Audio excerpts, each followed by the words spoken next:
What do you mean if I mess with these buttons we're gonna go live? I know what I'm doing. You get out of here. You don't start for another 6 minutes. We're not live yet. Just wait. We're live.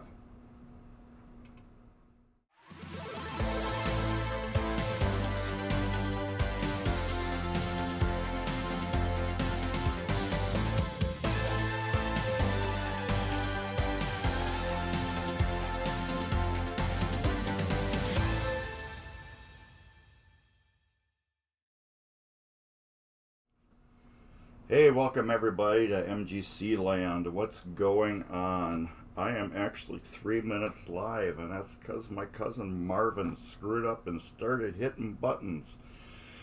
But anyways, today's a good day. Welcome to MGC land.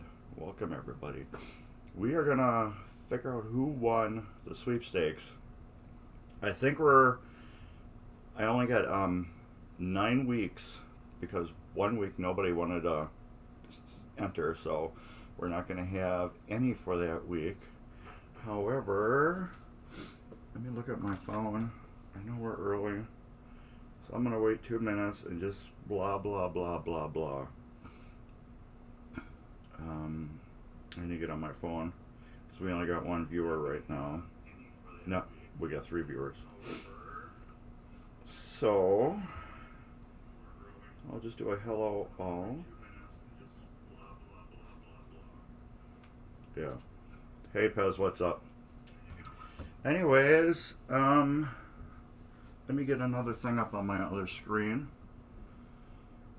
I got my laptop just full of everything right now because I'm doing this live for the drawing. I don't want it to be any like weird, goofy things. What is that team thing? That is weird. Alright, I got that on there. Let me put another hello.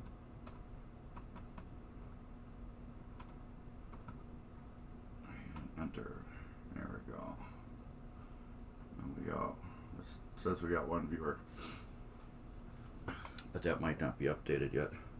So anyways, it's gonna be a different day because we're doing the sweepstakes, and then we're gonna finish this board. We're gonna put the cord on it and go through the rest of everything else, and I'm gonna have to totally go through my tool bag while we're doing this because I got home really late last night because we were I was at the MGC warehouse and we were getting a couple games finished. We got Speedway. That's at 1948 Williams Speedway. We got that finished, and then other games finished. I got something on my thumb, but anyways, yeah, we got I think we got 25 done, and with the exception another 3 or 4 that will probably be ready. This one that's behind me, due to some circumstances, I couldn't start yesterday, but I'll be tearing it apart Monday. Sorcerer, it's getting a playfield swap, so I got stripped the whole playfield down. I'll be doing that all on Monday and recording a video, but you probably won't see it till fall because I got 1 more video for Taxi, and then I got Star Action. Got to go through all those videos, then we got to go through all the casino videos, and then after the casino, then you'll see this. So 3-4 months away. I don't like doing all my videos in one big block because I gotta turn my phone the other way so it doesn't bother me. I don't like doing them all in one big blob because then I think it gets kind of boring. But if you get it a weekly, I think that's pretty cool because then it's just like regular TV. You wait for the next week and you get your TV show. So anyways, let's get over to my mobile camera and you can see what I'm doing. Alright, we're live there, you can see me. But we will go to a random comic picker for Facebook. We don't want Facebook. We wanted YouTube. Where was that? That's not YouTube. Here we go. YouTube random comment picker.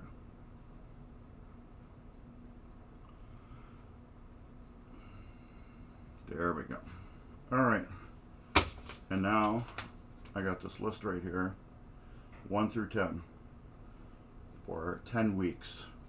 Alright, everybody. I can't see anything right now unless I put my phone on, which I should do. Okay. I'll put that on over here so I can kind of see what's going on since I got my TV blocked. Alright, this just randomly picks comments. You throw in your URL and whatever you need. I feel it's going to be really slow because I'm broadcasting and everything. So we'll go to the first week that I have. This is week 5. So to week 5 we're going to copy the URL. Copy. Random. Oh, this thing is working slow. I might just have to do this off air.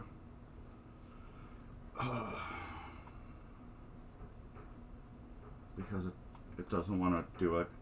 How about this? I'm going to have to do this off air and record a video of it doing it. Because we're going to be sitting here for 10 minutes. 10-15 minutes the way everything is going so slow because I'm streaming and it's tearing apart my bandwidth.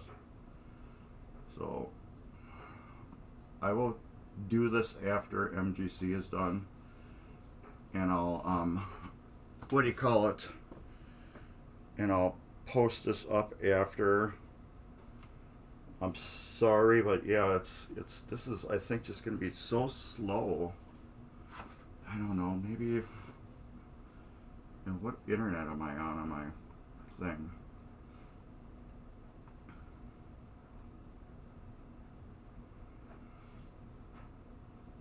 Yeah, my computer's just like super slow right now.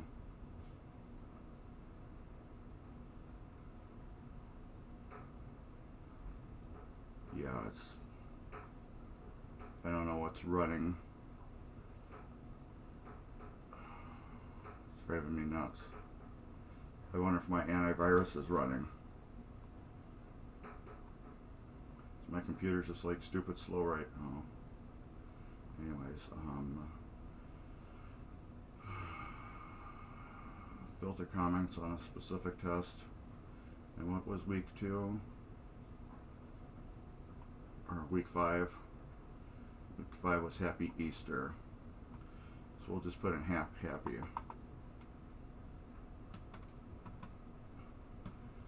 Okay. Get YouTube comments. Did I type the right YouTube URL? Yes, I did.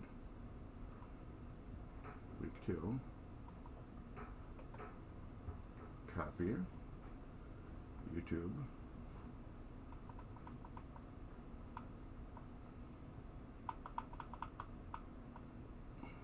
Paste.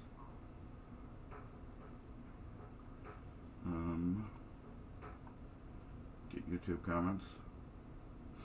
Okay, we got 3 comments. And then we'll hit start.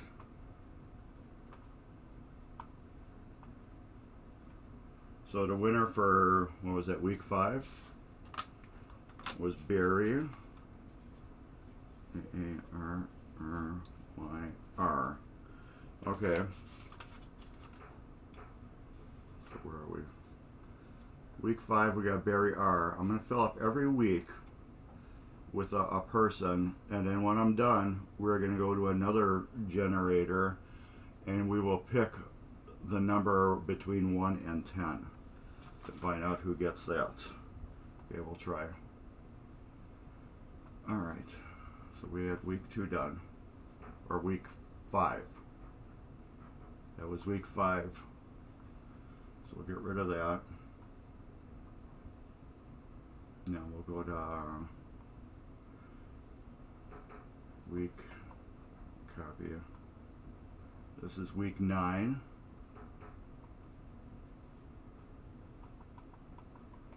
Paste.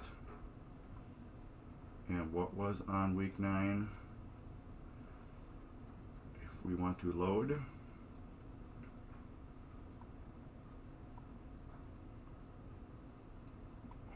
week 9 was headache.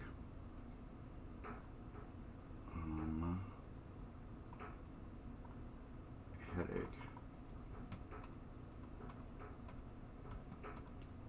Get YouTube comments.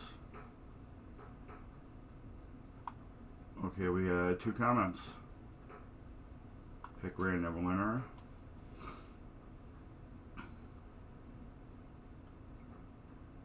Steve was at week 9. Let's go back to Steve. C-I-V-I-L-I-K. Alright, we got that done. So we'll go to week 9 and get rid of week 9. And that was, no, we did have 1 week that was not, none. That's right. 1 week nobody wanted to play, so I just skipped it over to the next week. I can't remember what week it was. We'll find out though. Week 10. Copy. And week 10 was finished. Well, I don't even have to do a one on this one. Why generate 1 comment? So week 10 was Pez. P-E-Z-J-O-H-N-S-O-N. So week 10, we already know the winner of that week. Alright. That ends that. Week 7 is Elton. Copy.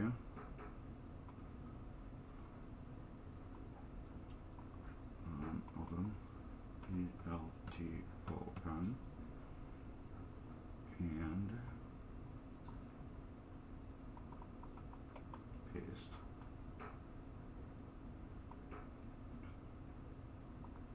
Pick another winner. No. Why didn't that do that? Oh, I forgot to get YouTube comments. There we go. 2 comments. Now we'll start. That's why it didn't work. David Fleming. For what week was that? 7.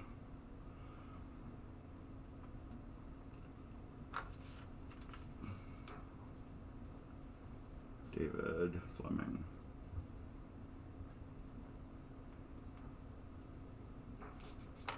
Alright. Week 7. That one's done. Now we're on week 6. What was week 6? Stern. Okay. We don't need to pick anybody for week 6 because there was only 1 comment. David Fleming. So this is what we have so far. I can't see where my camera is, right there. We got 1, 2, 3, 4, and 8 left. And I think there was 1 week nobody commented. Let me see.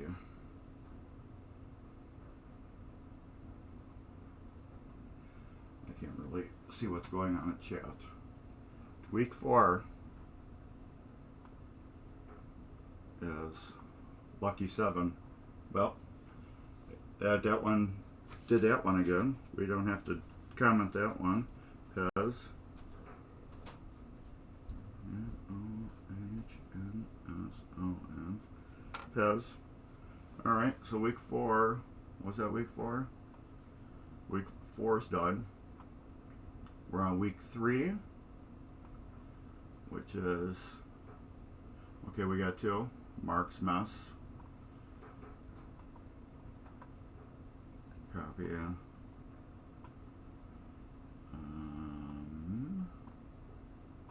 We'll put Mark's. put mess. We'll change the URL. Paste. Get YouTube comments. Or what was there? Two. Pick winner.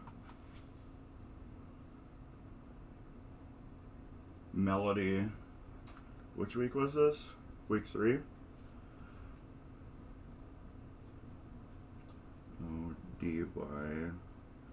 ODYSHOPPE.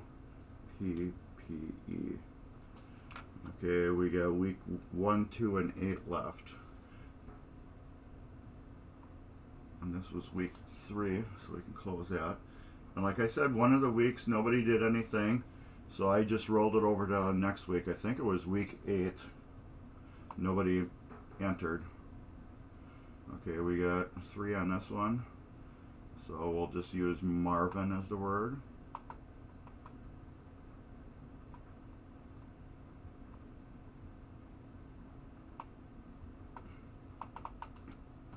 Marvin.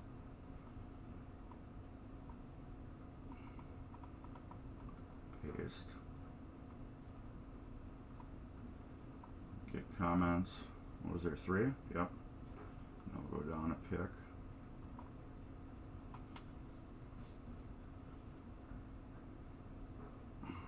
Melody again.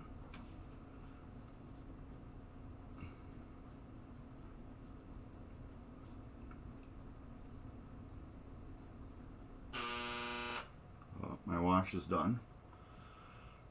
Now we're to week 1. So yeah, week 8, nobody wanted to do it, so I just rolled it over into week 9.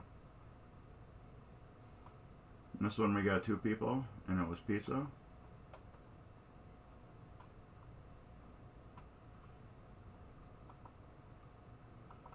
Pizza.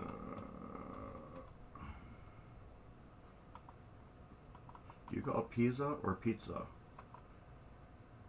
I like saying pizza. YouTube comments. We had 2 comments. And there was 2 comments there. So now we'll scan down. And we'll pick the winner. Joe.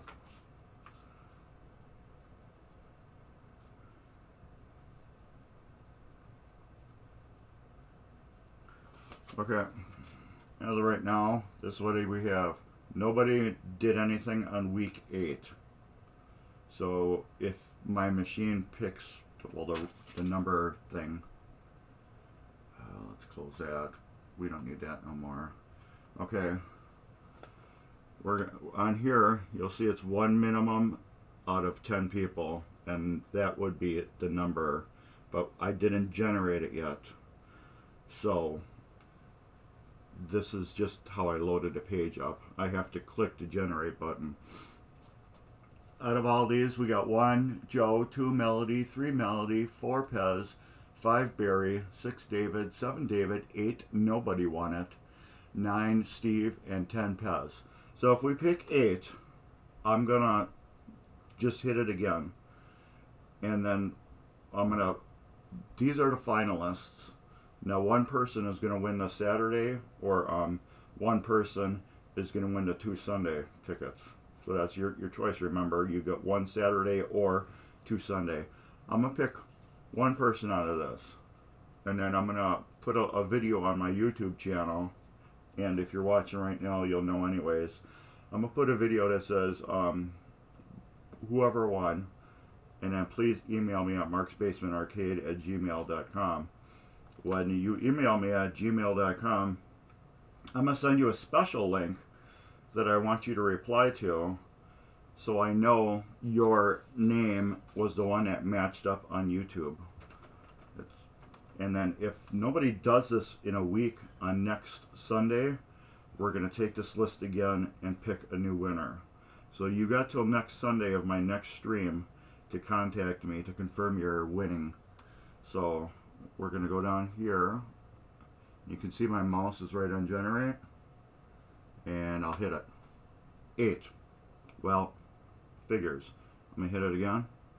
because there's nobody here on 8. Nobody wanted that week, so I just changed a week to 9. So nobody won week 8. 4, Pez. You won. You won the 1 Saturday ticket or the 2 Sunday tickets.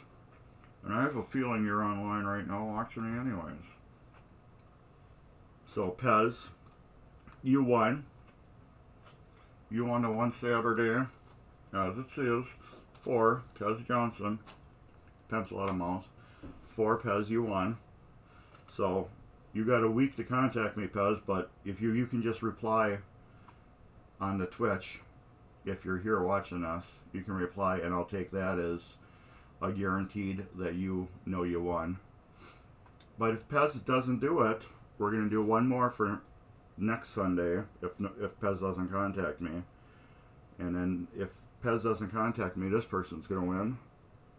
9 would be Steve. Steve, you're runner-up. If Pez doesn't contact me,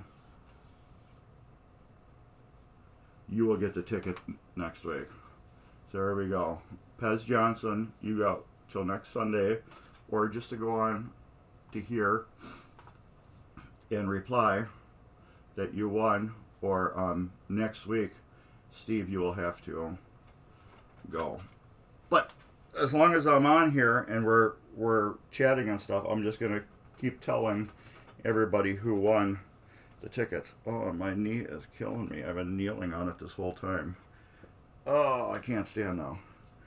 So let me swap that camera back out. I can turn that camera off because we won't need it anymore. Oh, my knee is killing me. I need to get this out of my way too. This floor is so hard.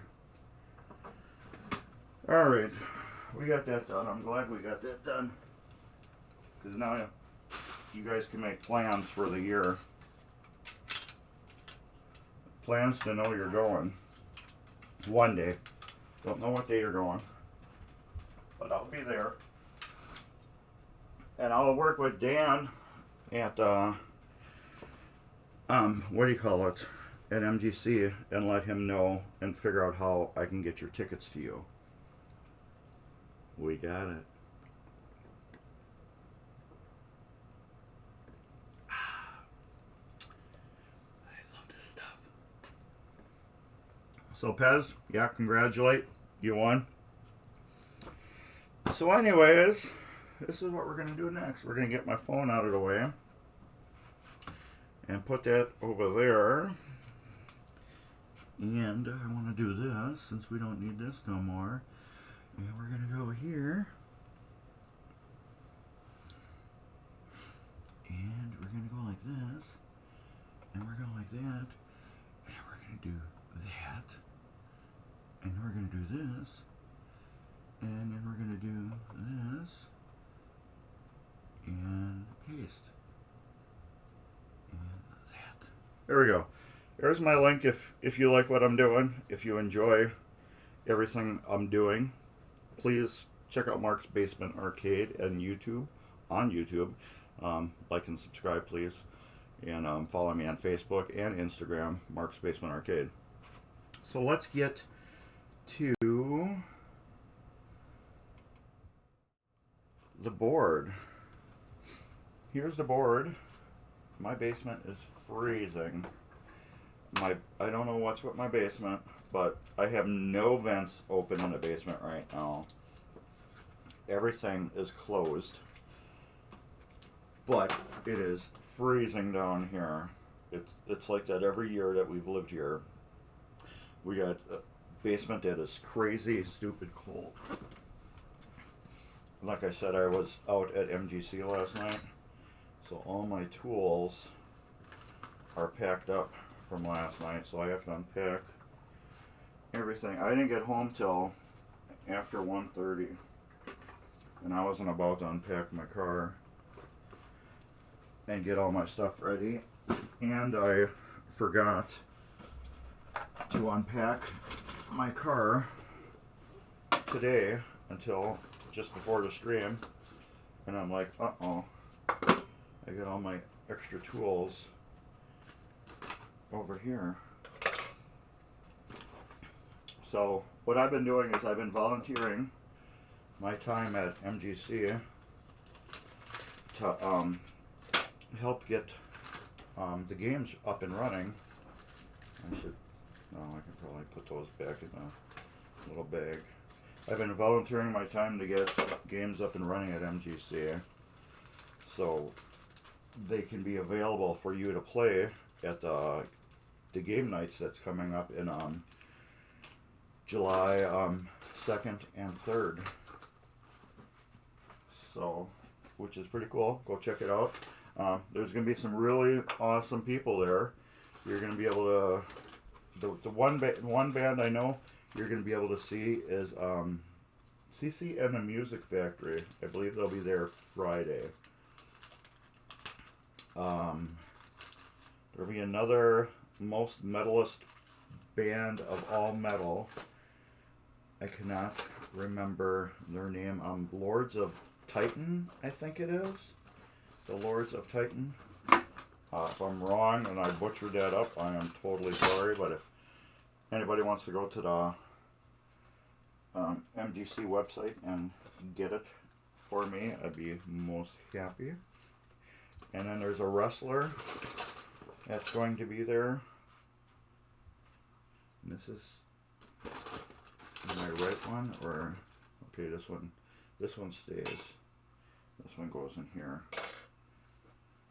All right, and let me make sure of something. I don't want to make sure I accidentally grabbed somebody's tool last night. No, I didn't. All right. Because I thought it was kind of odd that I had two, what do you call it in here? Two, leaf adjustment tools. But anyways, yeah, we're going to get to, doing a switch stack. We're going to do it with the little mini Dremel. I've never used it on this, the switches before. We're going to do that. We're going to finish cleaning this off. We're going to go through the fuse block and clean that up with a little Dremel tool. If you notice, this is actually on high tap right now. It's been put on high tap. So we're leaving that on high tap. And we're putting a brand new cord on the machine. So I guess we could do that first. And the old cord is going back to the owner. He wants the old cord just for nostalgia reasons, which is very cool. Doesn't care about the rest of the parts, but he wants the cord back, so he's getting his cord back. I can unplug the sorcerer. Let's turn my heater on. There's my flux that I left at home. There's my solder. Alright, and then I will need my phone. So Pez, are you there right now? So let me know if you're there, Pez.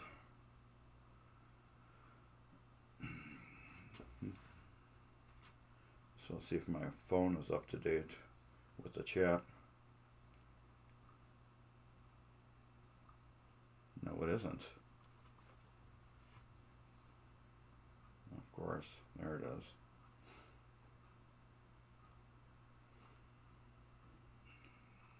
Alright, I'm just going to turn my phone off. But I want to find my thing for wiring I wanted to show you. Pinball stuff.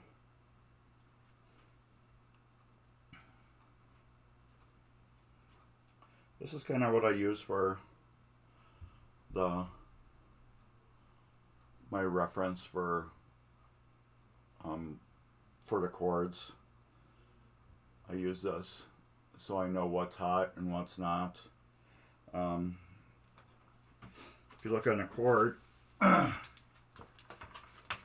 you got to look at the chord like this. So plugged into the wall, it says this side is hot, this is ground, and this is neutral. But you gotta remember, you're gonna be plugging it in like this. So therefore, this is your hot size, this is your neutral, and that's your ground. Because it's gonna plug in like that. So this is gonna be my hot. And what you can do to make it simple for you, so you don't screw up when you do this. This is what I like to do. So I know it's going to plug into the wall like that. I'll take an marker and I'll put a little dot on it like that, just so I don't screw up myself. Let's put my marker back, so we don't need it. And then we will do the multimeter test. Take my phone and get it out of the way. I can turn it off actually. Where's the button? There. A multimeter test. Let's strip this cord.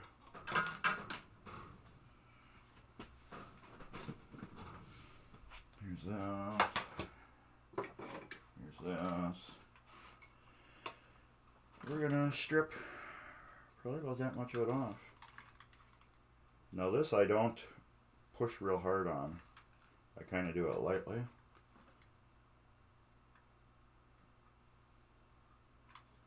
Because I don't want to cut through the cord into the insulation. And this is a really sharp blade.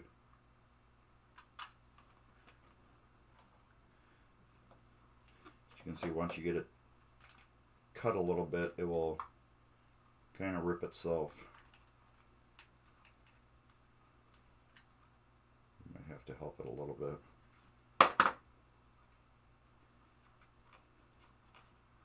There we go. Alright. Let's get like a powder on it, like talcum powder or baby powder or something. Now I'm going to strip about that much off. That's perfect amount.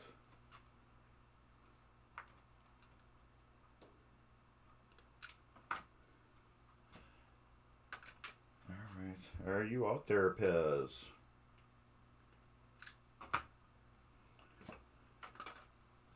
No. So is everybody having a heat wave, or is it just us in southeastern Wisconsin right now? I think it's like 90 outside right now. It is hot. It's very hot. Alright. Now if everything's right, which one should be our hot? The black one should be. Let's get this out of the way. We might need that yet. Alright, multimeter. We should get a beep out of it. Okay, right here was my one I marked, so it would be white. Nope. Black.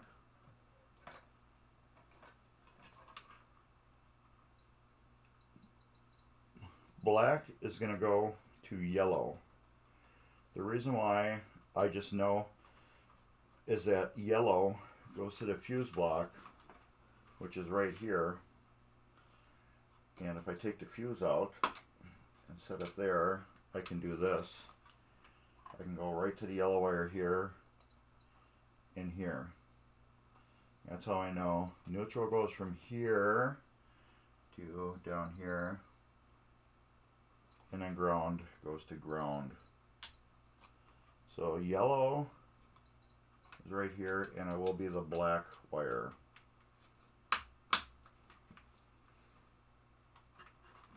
So that's how we're going to do that. Alright, now I got to get my soldering table close to here. Alright, now we're going to take this, and we're, oh my god, the tip is just dirty. Forgot I was working on that 3 coins last night, not 3 coins, Speedway. I was working on that last night. Upside down soldering wires to, they got things that look like pop bumpers on them, but they're not. They're just switches. And I had no, what do you call it, flux with me, because it has these posts that come down through the pop bumpers, and they do, they go through another thing. It's kind of like this, and as you hit the switches on they're not pop bumpers, they're dead pop bumpers. This rod here hits this switch, and that's what gives you your ding and your points. But the wire was supposed to go up further and hook to this rod here, but on 3 of them it was broke off. So I had to take this rod, clean it off real good, and unsolder the wire to the rod. So when it goes into this circle bushing that was here, that is screwed to the board kind of like on a spring, when it would hit that, it would make contact and do the bell-ding. But what was happening is the wire was broke off and it was just laying there, and it would only ding if you hit the fake pop bumper a certain way. So I just modified it by doing it that way. So it was a direct contact. So no matter whatever way you hit it, you would get a score. Now this cord, like I said, there is nothing really wrong with this cord at all. It is perfectly good and perfectly tangled around everything. I don't know how it got tied in a knot around my chair. Alright. So yeah, there's nothing wrong with this cord. It had a new input on it one time, kind of like they most do. Here's the little service outlet that's on it. That was in the machine, but there's nothing wrong with this cord. So what we are going to do is wind it up, squish it flat like that, go around here a few times, poke it through a loop, and then we're going to throw it inside the machine in a corner, because I'm not throwing that out. That is getting saved. Now these I can screw back down, because I can't put the new cord through here because it is too fat. So I will zip tie it to it.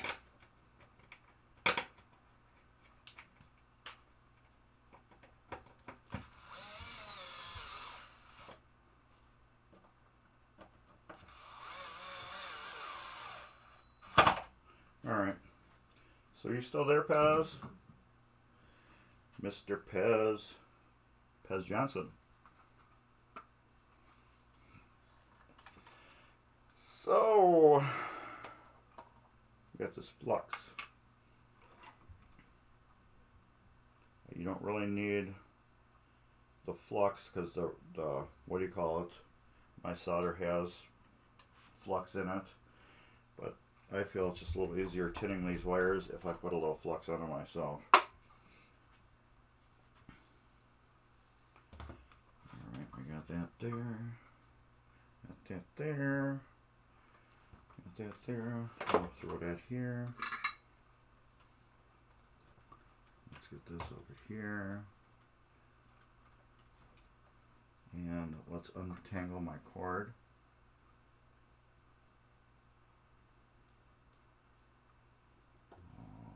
Ooh, this stuff stinks.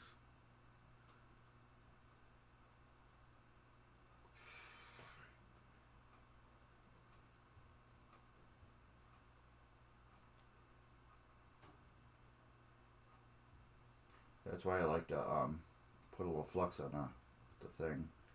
See, I just pulled it right through it.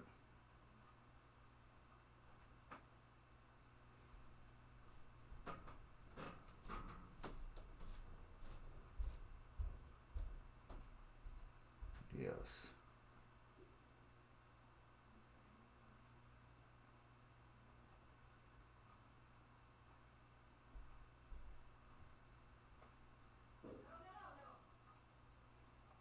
That's the dog being naughty, I guess. Getting into something he shouldn't. I just heard my wife yell at him. Oh, no, no, no, no. Alright, so we got that done and fallen on the floor. So let's do this. It seems like a perfect distance right there.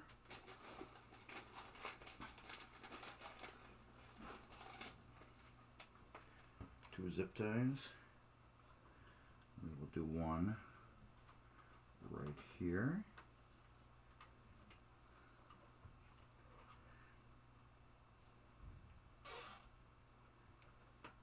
Try not to get any other wires involved in this. There. And then here.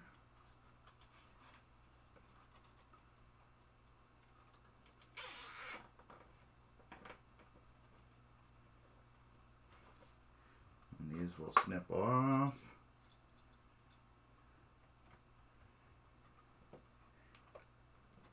There we go. Just so you guys know, we have some new channels. Well, we have a new group that's starting on Thursdays. They're a new prototype group. I believe there's 3 guys remotely. They get on camera and they discuss video games, different old video games with each other. Now here it's pretty entertaining. My problem is that it's live and I'm usually in bed at that time, so I never get to watch them. And I don't like watching live streaming that's done a day later, because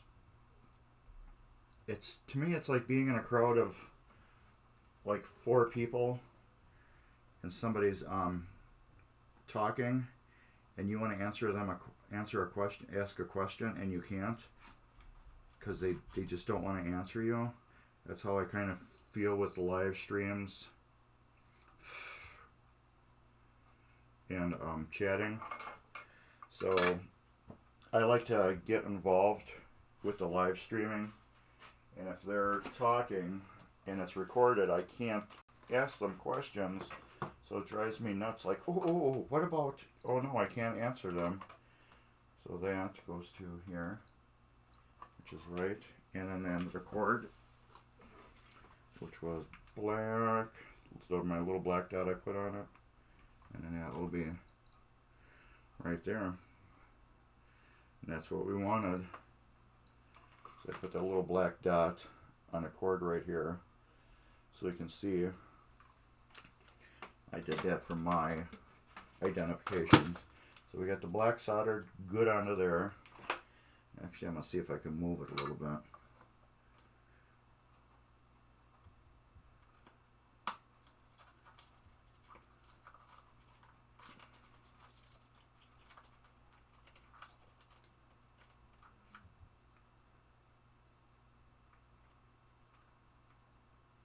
You know, I had it good and I just had to mess with it.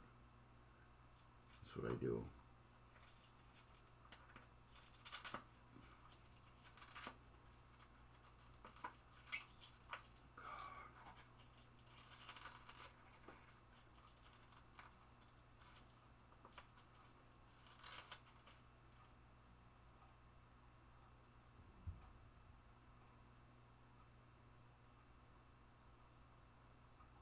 There we go.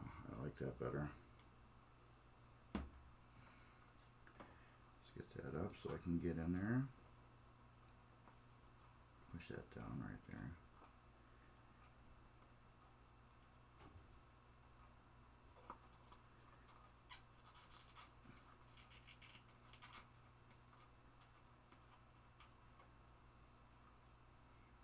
Oh, that's so warm.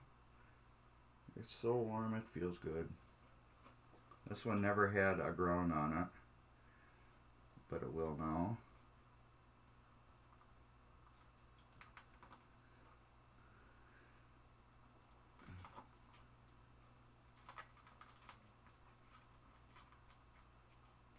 We need more solder on that one.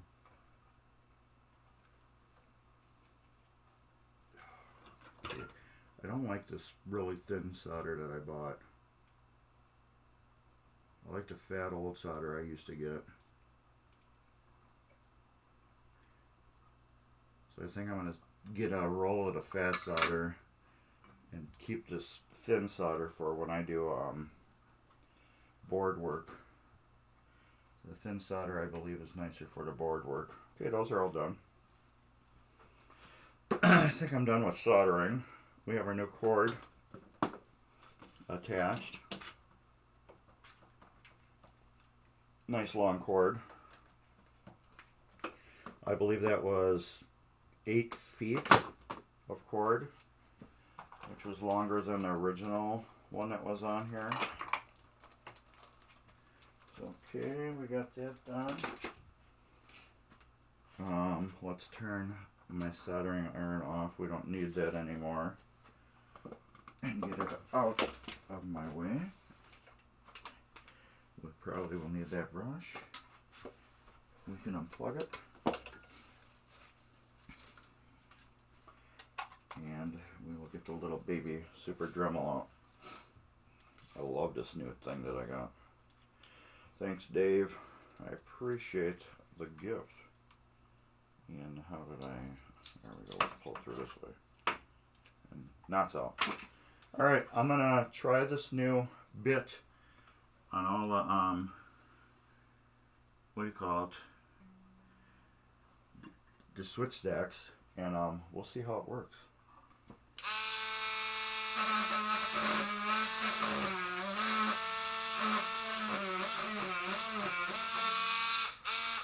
Let's get in there first.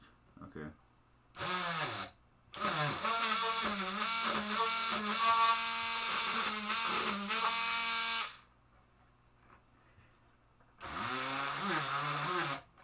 That works better. You know what would work better too? If I had it like that.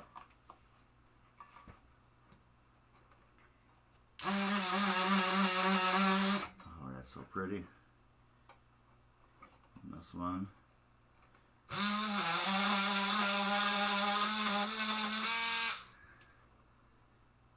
This one.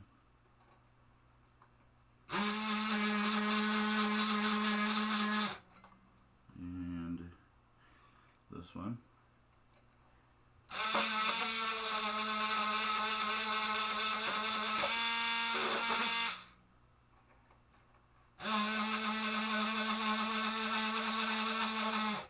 Oh yeah, that's so pretty clean.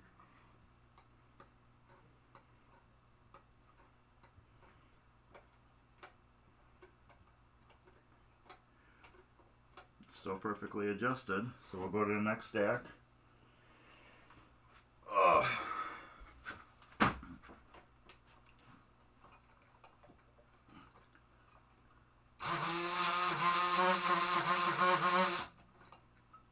These I feel are easier getting in when you turn it off, stick it in, and then do it. Just because normally you would come in on the angle, you know, straight down like this, and you can't. So I feel this works better coming in like that.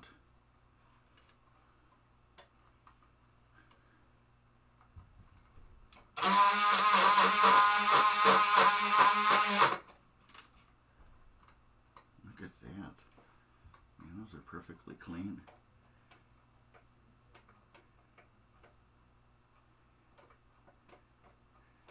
That one, I want to do a little adjusting on, but first I want to, normally I take these all off, so when I do adjust them they're already tight, but since I'm not taking them off,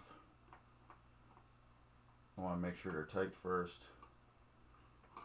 You can see how they're all just a little bit loose.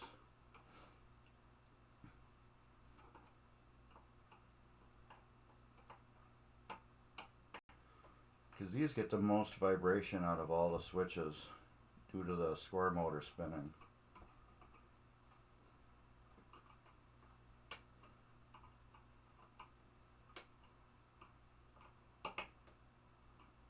wish I had some music.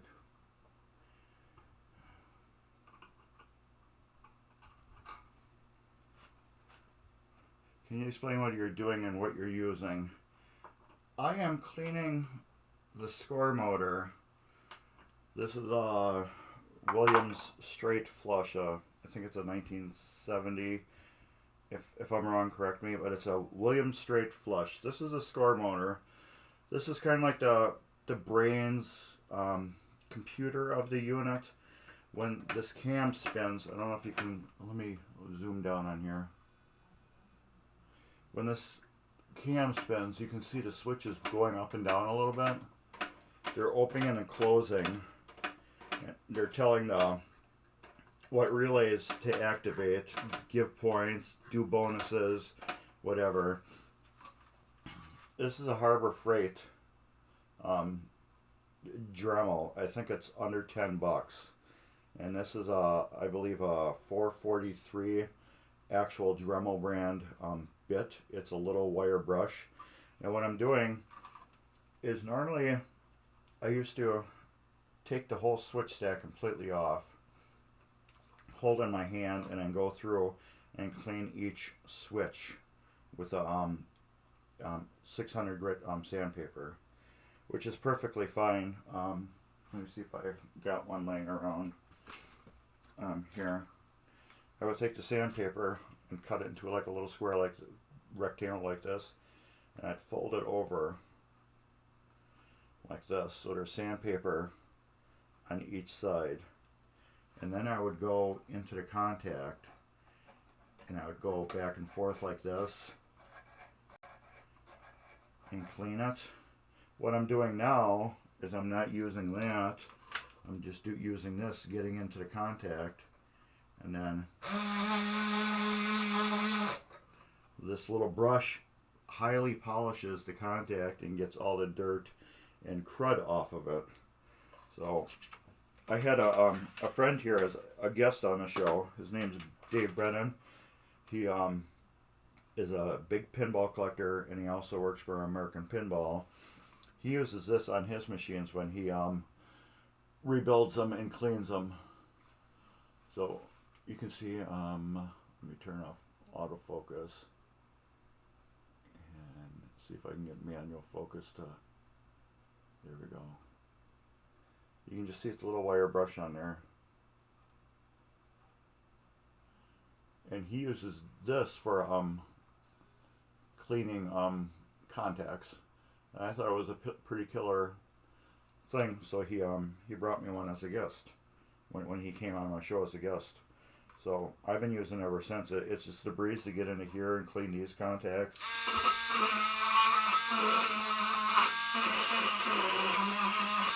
Just like that, and all three of those contacts are clean.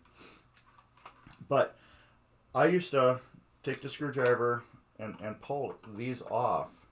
And this can be really scary to people who have never done this before, because these have to be all lined up and perfect and open and close perfect for your game, or otherwise the game's never going to work correctly. So I think this is a better alternative for people that haven't taken off these switches and just get in here sideways and clean the stacks.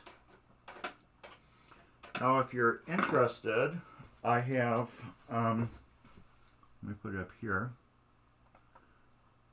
paste there. I have a YouTube channel right there if you'd like to subscribe. I have 250 detailed videos on working on these EMs, and you can just sit there and watch them and learn how to rebuild every single mech that's on your EM, your steppers, your flippers, your slingshots. You can rebuild every single thing on there just by following my guides. And basically all machines are kind of the same. They all got the same principles for every mech on how they work. So it's kind of a universal thing for every machine. Or if you got a certain machine and you just want to know about that machine, I have just like certain machines like Grand Prix and Ship Ahoy, a bunch of ones like that. These, I found out it's easier just to stick the thing in there and then turn it on. Because I'm going on a weird angle.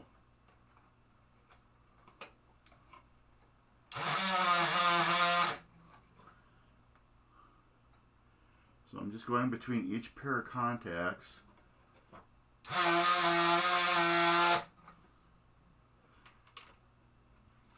And cleaning them.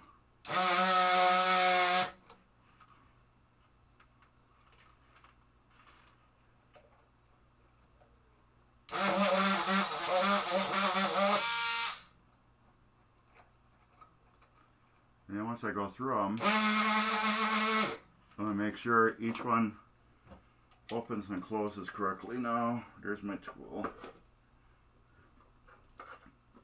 So now I'm going to go and rotate this to make sure every switch opens and closes good. The second switch I had an issue with. Let me get back to that cam. Here we go. This one is not opening good.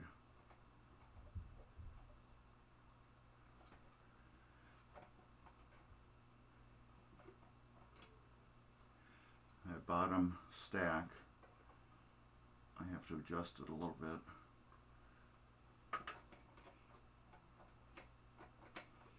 Alright, so now I need to go the other way a little bit. This is where it can be easier just to take the stack apart and then work on it. Okay, I like that.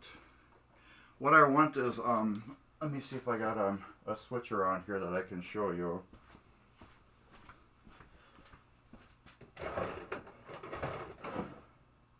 we go. I have old switches.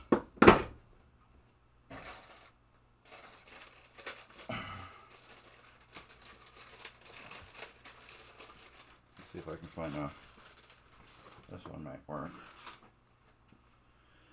Alright, let's go tight. Manual focus. Oh, manual focus. And let's get on this.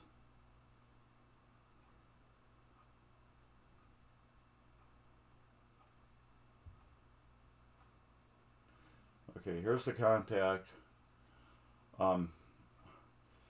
When these move, they kind of got this little, see when I push it down, it bends the other contact a little bit. This actually has too much of a gap on it. So I'm going to bring it a little closer. And you always adjust these close to the block as possible. You can't always do that all the time. There. So when these activate, when something pushes them, it will do that. See how you can see that the top one moves a little bit? You want that. So when the contacts go together, they will rub like that. And what that happens is it self-cleans itself. Every time that happens, this will self-clean itself. But over the years, they still get gummy, and you can see how beat that one is. So now I'll take my Dremel.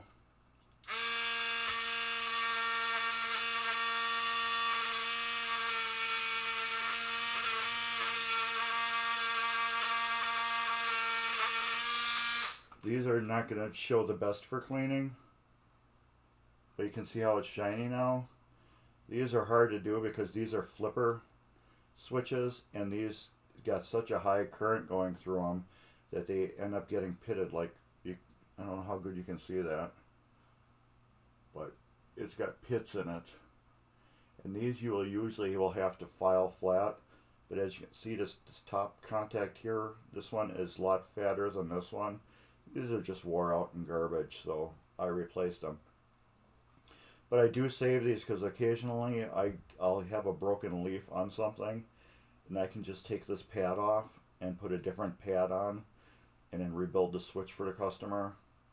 But you can see that's just pretty baked and then beat and pitted. So these are garbage, but the leaves are good. The wood in here are good for rebuilding different switches or making your own switches if you can't buy one. So I save all those. You can clean them up. They sell brand new contacts at the Pinball Resource.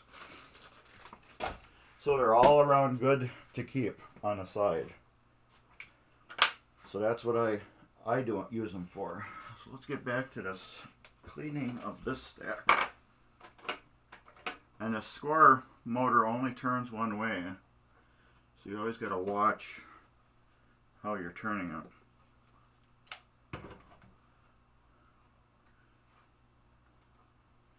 Alright. Let me get this out of my way a little bit.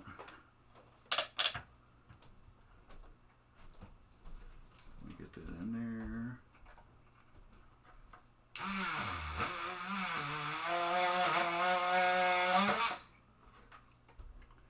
Clean this one.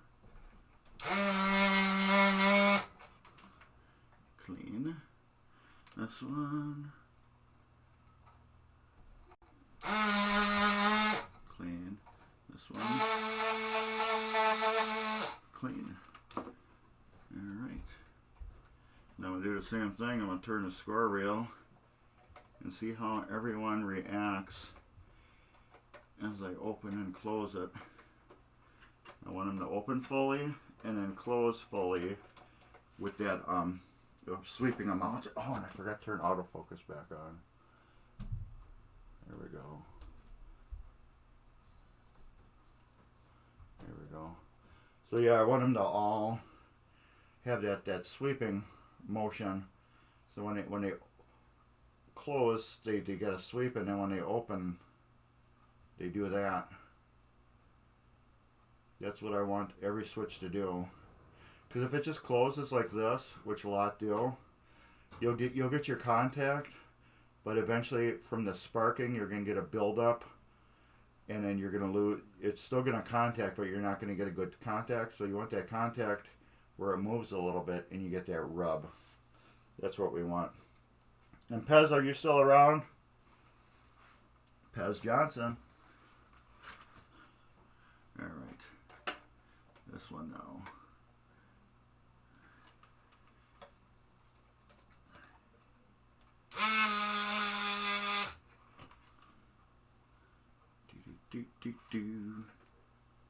This thing works awesome.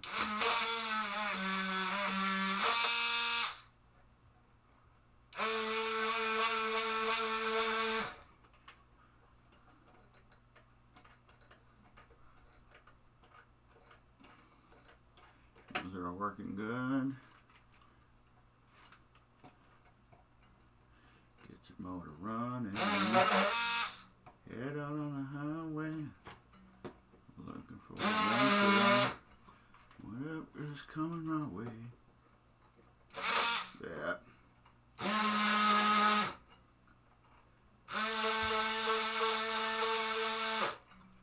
Oh, and another reason why I like this tool is because the Dremel brand is really an awesome tool. It doesn't bog down. It if you put it on a certain RPM, it stays on it. What I like about this is it does bog down. So when you do get into a bind, it doesn't take off like a bat out of hell. That's why I like this one versus the Dremel. I have a Dremel.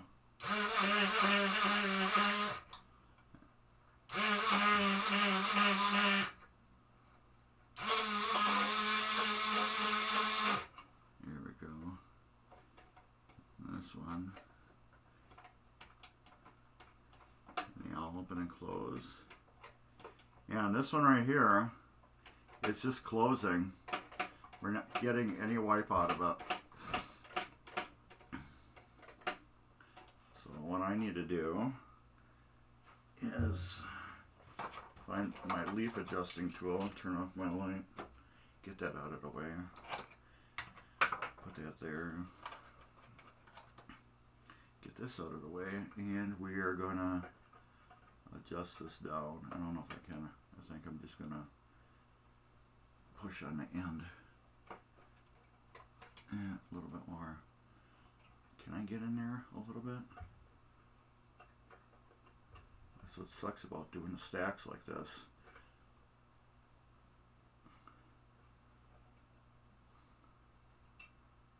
This one's got a little hump to it.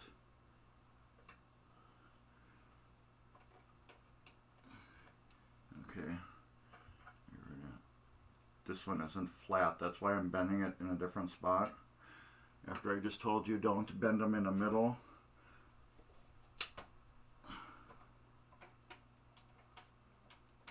This one's has been bent in a weird way where I needed to bend it in the middle to get the hump out of it. And I think I got the hump out of it. There we go. Like butter.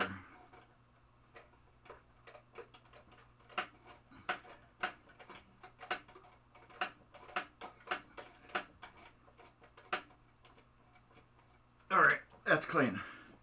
So now what we're going to do now is we're going to clean this score unit up to make it pretty like the rest of the board.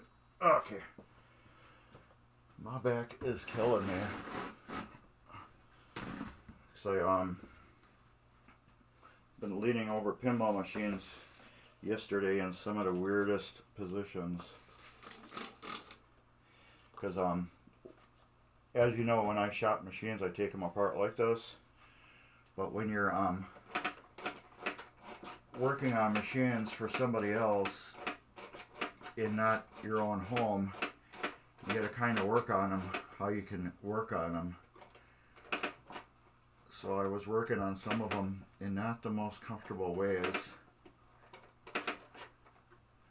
So I gotta, my back is a little tight today, but it will go away by tomorrow. Now what I'm doing, I'm just cleaning the plastic cams off so they're all nice and pretty and white again. Get the dust off of them. It doesn't really affect anything at all. It's more pretty, I guess you would say. I always say if you're in there working on a machine, you might as well clean it too. So a clean machine is a happy machine.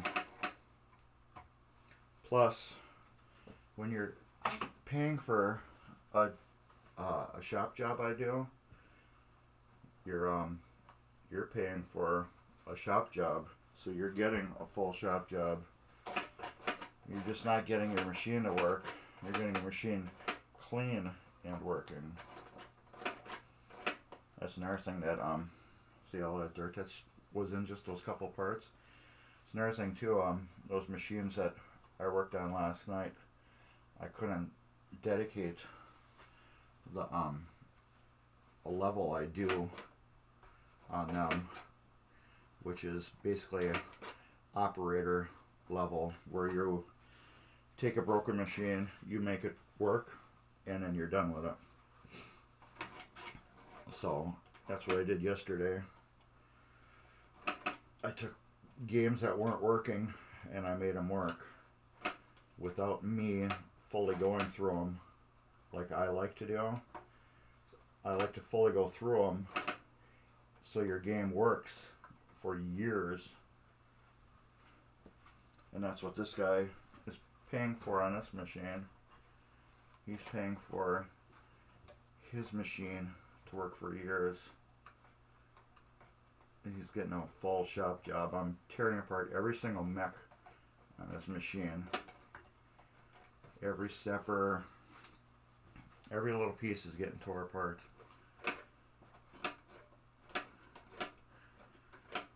So it's going to be clean and pretty.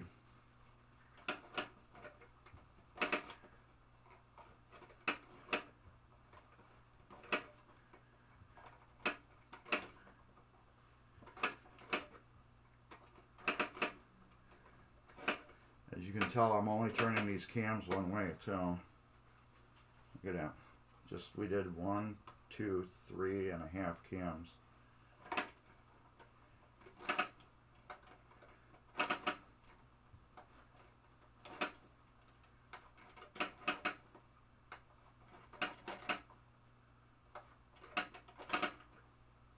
I gotta get this part now.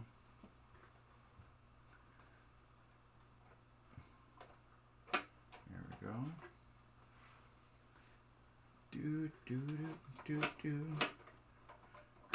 Okay.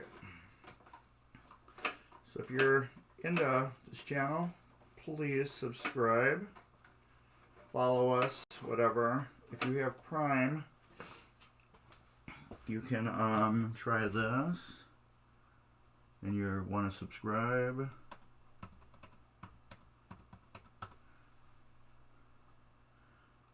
Okay, that doesn't work unless you're in OBS. Let's try that.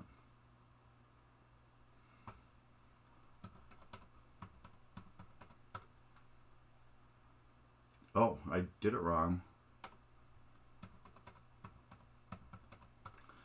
There we go. Use that, and that will tell you, what do you call it, on how to use your Prime to get a free subscription to our channel. If you do have Prime right now, Amazon Prime, you can use that and join our channel for free. It doesn't cost you anything then. You can subscribe to it, and then you can, if you want to know what's going on, I think this works.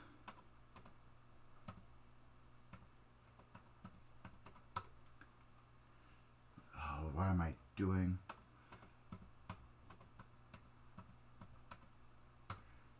There we go. There's the MGC channel. If you want to join our Discord, which is kind of like a Facebook group, and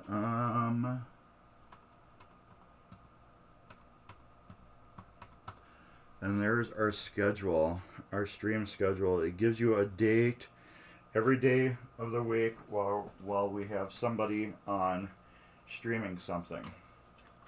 So let's get to this rest of this and get this cleaned off. I don't know if you can tell the difference on this already. Yeah, you can. Let me go tighter. And let's do this. Can I go up a little bit, down a little bit? There.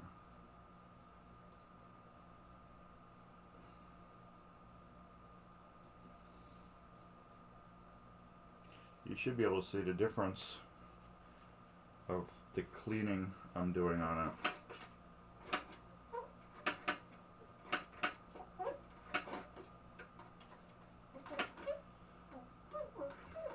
All these are nice and clean.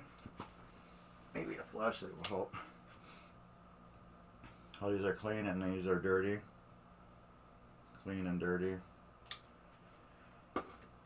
They don't really need to be clean. It's just, I like showing you a clean machine when you get it delivered to your house or you pick it up. There's just something about it. You dropped off, or I picked up a really dirty, nasty machine. As you can see, if I zoom out, you can see how this is clean right here, and how this is black and sooty and dusty. This is what the whole machine looked like over here. How this is all dirt, because we didn't clean this part yet, and you can see how clean this is. This whole machine looked like this here. So that's another reason why we're cleaning it. Just make it perfect again. Nothing like when you get your machine back and it's working again, and you open it up and you can see how clean it is inside. This is a customer machine that he has owned since the 70s. So this machine, that's the last time it was serviced. You can see all the dirt that accumulated since the 70s. And I went too far. I gotta go back again to get to the cam. This little part I'm cleaning right here. Let's go tight.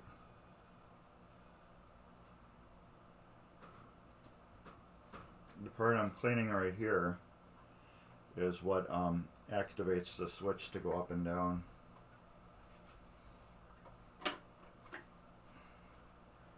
So it just makes it look prettier. Just beautification. Why have the machine work good if it doesn't look good at the same time?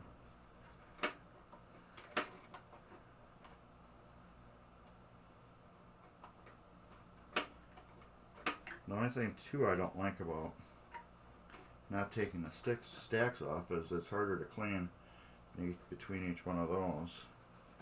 But that's what Q-tips are for. And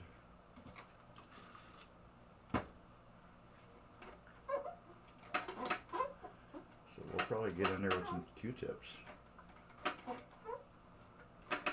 Work on those. Oh, here we go. Here's the can. Some of these will have more than one lobe on them. Like this end one here, this is a pulse, which it gives multiple pulses. You can see it's got different cams on the end there. This one will give more pulses to everything, kind of like maybe to reset the score reels, stuff like that, bonuses. So it will pulse the coils more to get them to activate. Alright, I'm trying to get rid of one cloth.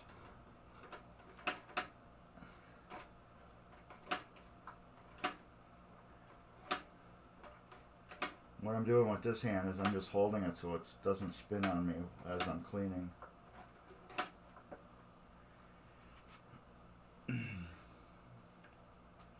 Oh, ammonia-free glass cleaner.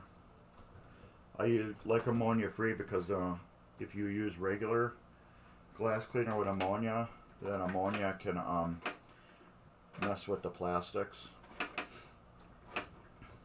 So I'm just using ammonia-free glass cleaner. You can use naphtha if you want. You can use on stuff like this to clean. You can use naphtha. You can use rubbing alcohol. I use rubbing alcohol with it's like what, 93 proof or something like that, 91% proof. Use that. I use this too.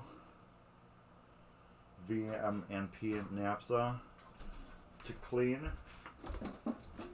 To clean really greasy things, I use that. It does a really good job. Like these, I could wipe these down with the naphtha and it would clean off all this grease that's built in. Or, see, this is my naphtha right here. I use it in a little eyedropper bottle. This way I don't contaminate the naphtha with something else.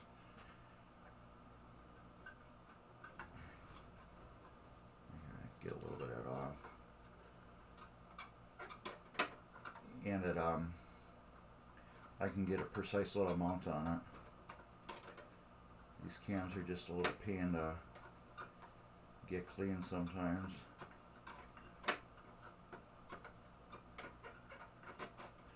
The reason why because they got sharp plastic parts on them. Those little sharp plastic parts tend to hold the dirt stuck in them. I got a chunk right here. They tend to hold the dirt inside of the sharp plastic parts.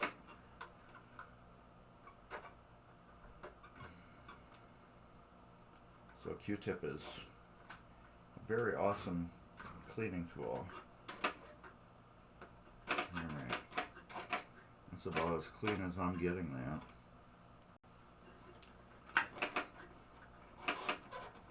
Now I can use a Q-tip to get in here,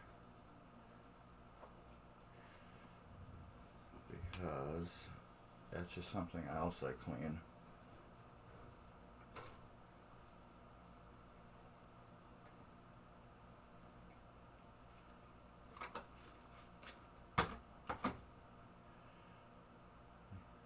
Normally I can clean this off, this area, without the Q-tip because I take the stacks off. But I don't think I'm doing the stacks off anymore because this Dremel is really awesome.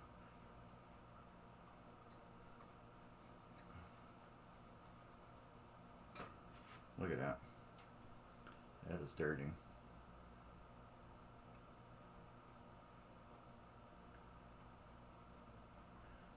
Let's get rid of that. Another one. There we go. That's better. I was just pushing the dirt around before.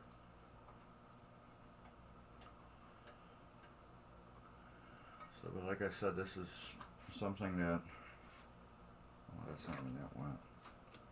You don't need to do. It's just something I do. Because a lot of my shop jobs, basic shop jobs, they start out, they're actually going up after I think this one. This machine was a $400 shop job.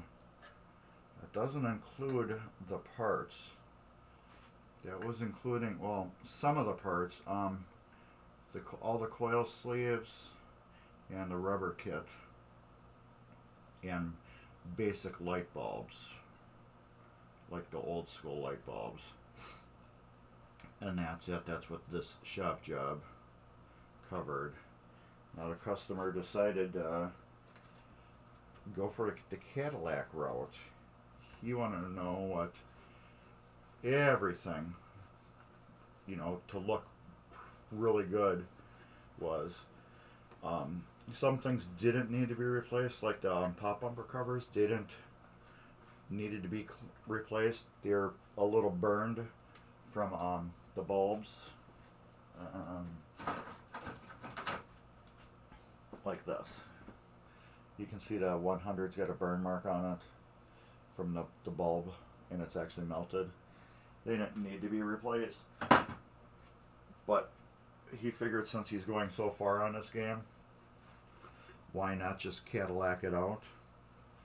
Which, personally, if it was my game, that's what I would do. You know, if it's one of my games, that's how I do mine. But those pop bumper caps are perfectly good. They didn't need to be replaced. But if he figured, you know, this is going to be the one time this machine gets worked on. It'll never probably get worked on again for another 40 years. Why not just do it right the first time and it's done? So he went with the Cadillac option, which was a good option, I believe, for his machine, because it's in really good condition. That's not coming that clean.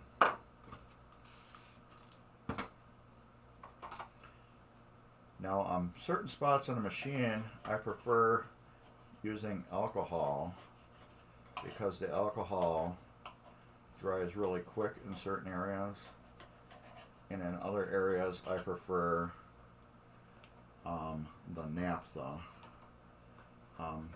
Like on a play field, I don't like using alcohol on play fields, because play fields, it's been known to eat the clear coat off of them. So I like using naphtha. It's just dirty back there. Let's see if I can get that a little cleaner. Normally, like when I do this, I take that plate off because I'm cleaning the switches too. And I can't do that right now because... Is that ammonia? No, it's not. It's not ammonia. It's just regular ammonia free. That junk is too beat up in there. So I'm using a little naphtha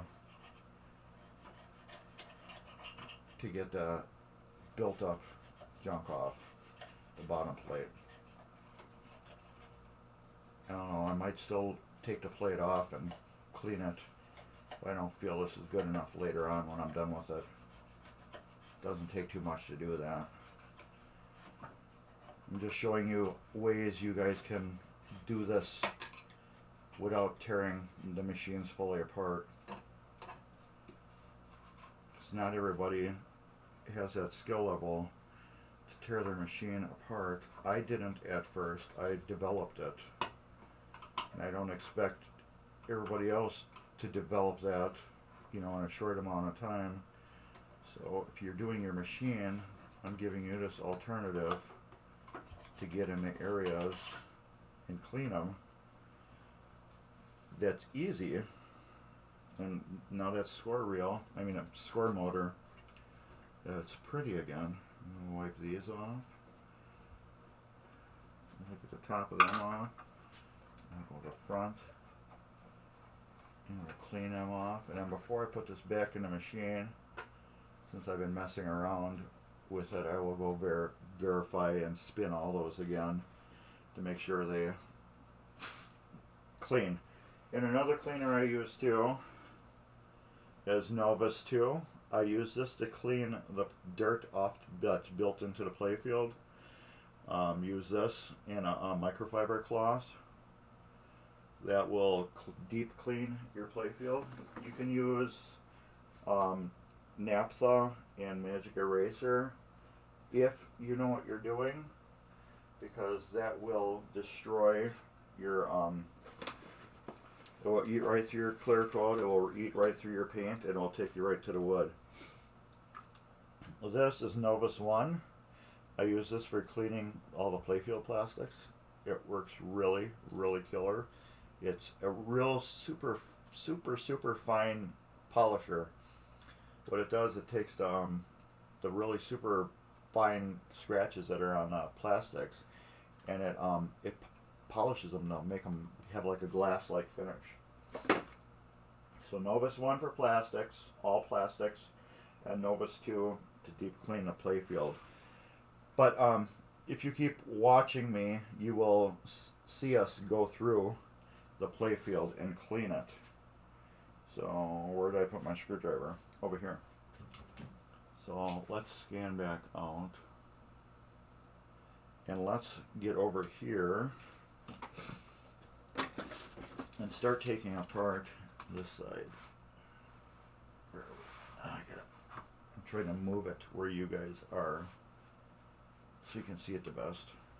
We're going to have to do this. We're going to move the camera up higher. There we go.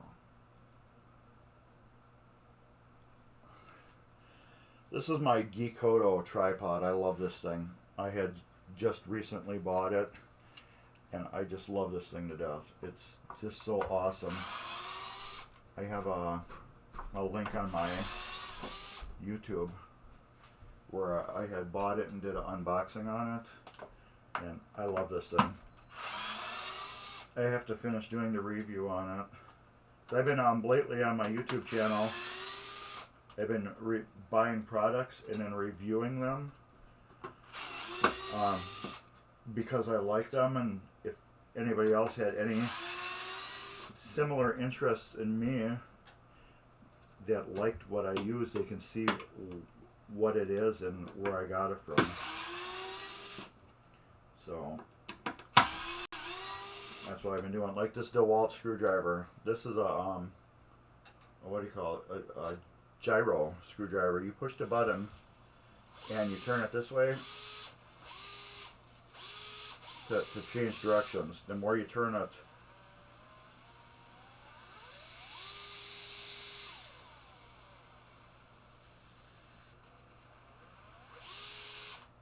more power you get to it, which is killer.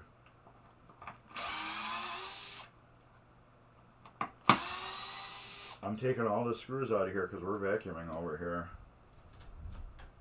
We're getting this clean. But not before I do the fuse block. I'm doing that first because I want it to be stationary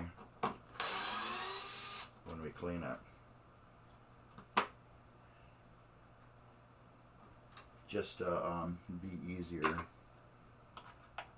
And I'm not moving the transformer. I have no desire to move that because you can't, well, you can get replacements for them, but I'm just not bothering even thinking about moving it. So that will stay there and we will vacuum around it. Now this is something you don't have to do. This is something I choose to do just to make everything easier for me to clean. Now look at that clean spot versus that. That is nasty. Alright. Now these fuses, we're going to go through them. I'm going to do one at a time. That way I can just put them back in. I used to go through and sand these things, but now we're just going to Dremel them.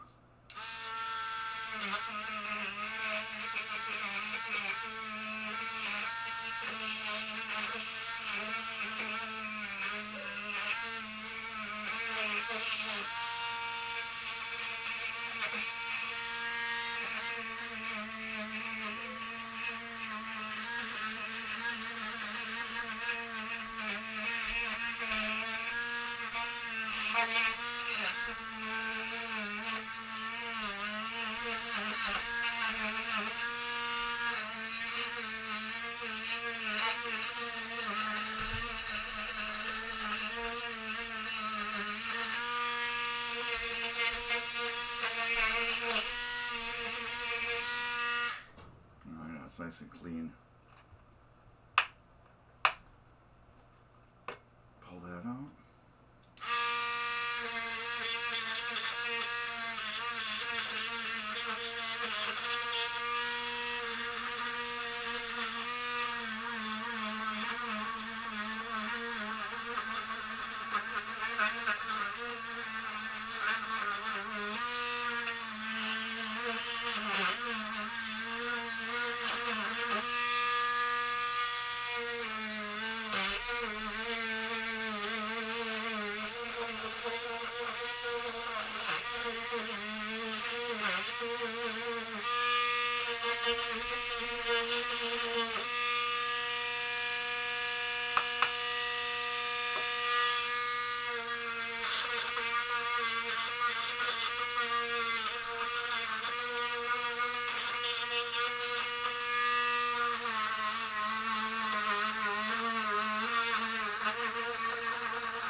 Clean. I don't know if I can get you down there. Tight. Can I move you?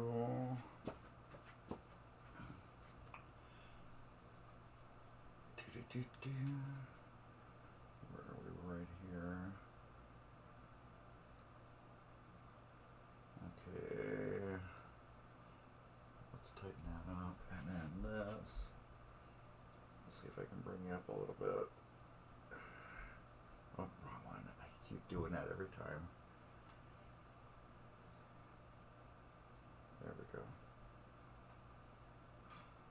And then get it tight. Autofocus. That's what I did with the fuse block. I get it all nice and clean. I just need to go through these fuses. I believe I went through them already a while ago and made sure that they were the right sizes. I believe that they were wrong.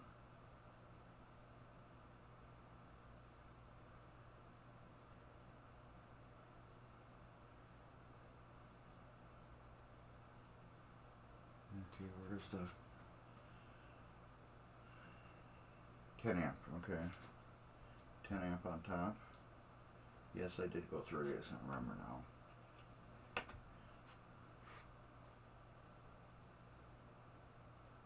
Amp. Yep. This should be the 15 amp.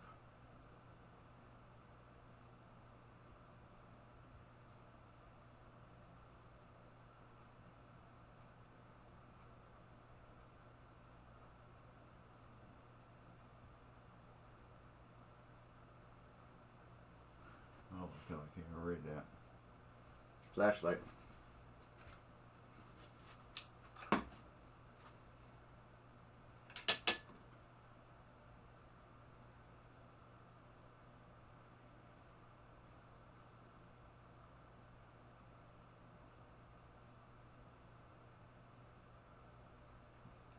Can't read it. Let me get it on my phone. My phone's got a better magnifying lens on it. Photo. Oh.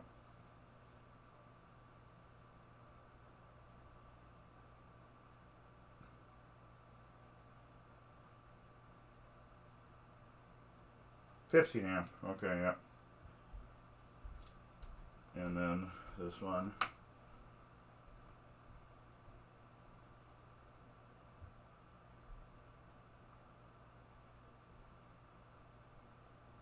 $10 amp. Okay. Those are alright. So what I'm going to do is I'm going to clean that block off now. We'll wipe that down. And where did I put my magnifying glass? I keep it in a sock.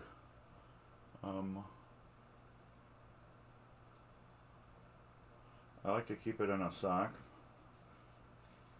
This is just a cheap Harbor Freight magnifying glass. I keep it in a sock, and this way it can go inside my toolbox. I don't have to worry about banging it up, getting it scratched. These are blue shop towels. That's what I use for cleaning because they're strong. You can really abuse them and they stay together. I just want to get the dust, off this, just so it reads a little nicer.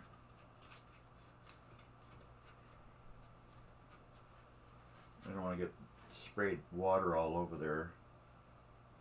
If I put them back in the exact same way, it'll all be back in the correct order.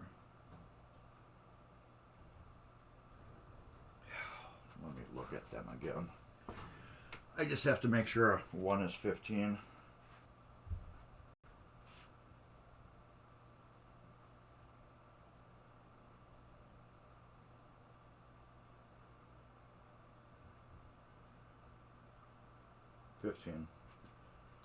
They're all 10s except for one. There. Alright. And then, paste. If anybody wants to follow me on YouTube, that's my channel link. I'd appreciate it if you would subscribe. Also, subscribe to us and follow us on Twitch here, tvMGC. We are a variety channel. It is not just pinball repair. We have news for gaming. Tonight we have a cool show on at 9 o'clock. That is all about I need my schedule. Theme parks, FECs, arcades, and family, and the Family Entertainment Center is the FECs. That is on tonight at 9 o'clock. And on Monday, we have a show called Gamer Zone. That is on at 9:30 p.m. Tuesday is at 7 is Ed's Pinball Mayhem Workbench. If you like what I do, you'll love what Ed does, because he's what I call the coin-op guy. He does everything that's coin-op. Arcade, video games, pinballs, you name it. Thursdays is Wednesdays at 7 p.m. is Stories of the MGC. Thursdays at 9 p.m.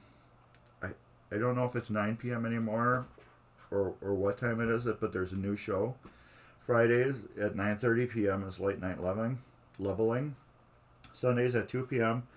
is the best show ever, Mark's Basement Arcade, EM and chat. And then at 9 o'clock, like I said, it will be Dan tonight doing his theme park FEC show. And you will usually learn some inside stuff about MGC, with what's going on and everything else about it. So if you are in an MGC, Midwest Gaming Classic, and you want to know what's going on with the show, the event, game nights, you might want to pop in and then ask Dan what's going on. So now you're going to clean this. My vacuum's loud, so I think I will turn the audio off.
All right, that was vacuumy. Okay, so now I know what was up with my laptop. It was what do you call it? Running a virus scan on my whole computer the whole time. This shop vac. This is what do you call it? This is an attachment piece for keyboards. This is the piece right here. This goes right onto your shop vac, and it's got a dial on it for low suction or mass suction. I usually just keep my hand over it like this because this is kind of cheap and it just waddles back and forth. And then these ends, like this brush here, you can just pop off and then throw another brush on to clean. But this is, I believe, for computer keyboards. I have really only used 2 attachments. I don't even know what this is for.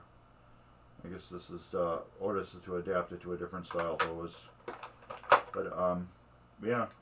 So it comes all in pieces. You just take this hose and you push it onto here. That's in there, and then this little hose adapter goes in there. But it was like $10 on Amazon, I think, or it was on eBay. But yeah, it's made for doing computers, computer keyboards and stuff like that. It's made for like dusting them, but as you can see, it's pinball adaptive. You can use it for detailing cars and all that stuff. But this is just a little oops, I dropped junk. It's just a little 1 horsepower shop vac. That's all it is. It was I think it was $5 at a thrift store way up north in Nowhere Land in Watoma, Wisconsin. Where's the box?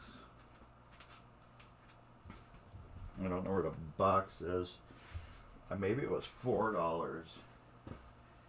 Where did I put it? There it is. I think it was $4. I think, and it said Item Works on it. And I took it to the corner of the store and I found out when I plugged it in. I'm like, this thing's awesome. Came with extra bags and extra filter and everything. But I'm like, man, for that price, yes, it's going home with me for sure. But yeah, I think it was $4 or $5. But yeah, like I said, I couldn't pass that up. It was well worth it. All right, let's get these things screwed back down. As you can see, it's a lot easier vacuuming these parts when you remove everything. Oh, that figures. And here's another piece of magic. What do you call it? One Pez Johnson one. So Pez has a week to get back to me. This is a magnetizer demagnetizer. That's another cheap thing I got off of Amazon or eBay. Yeah, Pez won the tickets. I did the drawing live at the beginning of the show. So yeah, as soon as Pez contacts me, he can get his tickets. One ticket for Saturday or 2 tickets for Sunday. Well, you know Pez, yeah. I just know him from the streaming. That's the only way I really know him. I don't think I've ever met him. But the thing is, you know, you don't know you met somebody until you said, you know. Like I've met other people before that are on the streams that I didn't know were on the streams, and they're like, oh yeah, I'm blah blah blah on the show. I'm like, oh, I know you then. Like one of the funniest things is I just sold my pitch and bat machine that I had, my Chicago coin pitch and bat. I sold it to a guy. You know, gave him an honest deal on it. I gave him the price before I knew it worked, and then I found out I decided to clean it up and then see if it worked. And then he's like, okay, since you know it works now, what's the price? I'm like, no, I told you this is what you're paying for it, and that's what you're paying for it, even though I know it works. So, but yeah, he's been popping in at where we fix pinball machines for MGC. He's been working on there. Really good guy. His name's Steve. So what you just saw me do was I took a piece of wood. Yes, loose hull. I took a piece of wood and I put wood glue in it, and I stuck it down in there and put the screw in there. What that does, a hunk of wood will fill the hole, and the wood glue will glue it in there, so you can get your thingamabob to stay perfect. Now I gotta get that through there, get this spacer on there, spin it around, and have it fall off, and then get it back into the hole. I feel somebody's been in here before, because why would that screw be stripped? And some of these were just like loose. Alright, we got another screw over here. I need to turn my TV a little bit more. I can chat with you guys better now because I have my I forgot my laptop's got an HDMI out, so I have that plugged into a 32-inch TV now. So now I can watch you guys. So I apologize for the other weeks where I couldn't follow you because it was just hard. Now I can just look up and I can see this 32-inch TV that you guys are on, which is pretty awesome. So it's easier to chat. And then these are just going to get all screwed back down in the same spots, which is real easy to do because they only stretch so far. As you can see, they basically lay back where they originally were, sitting since 1970 something.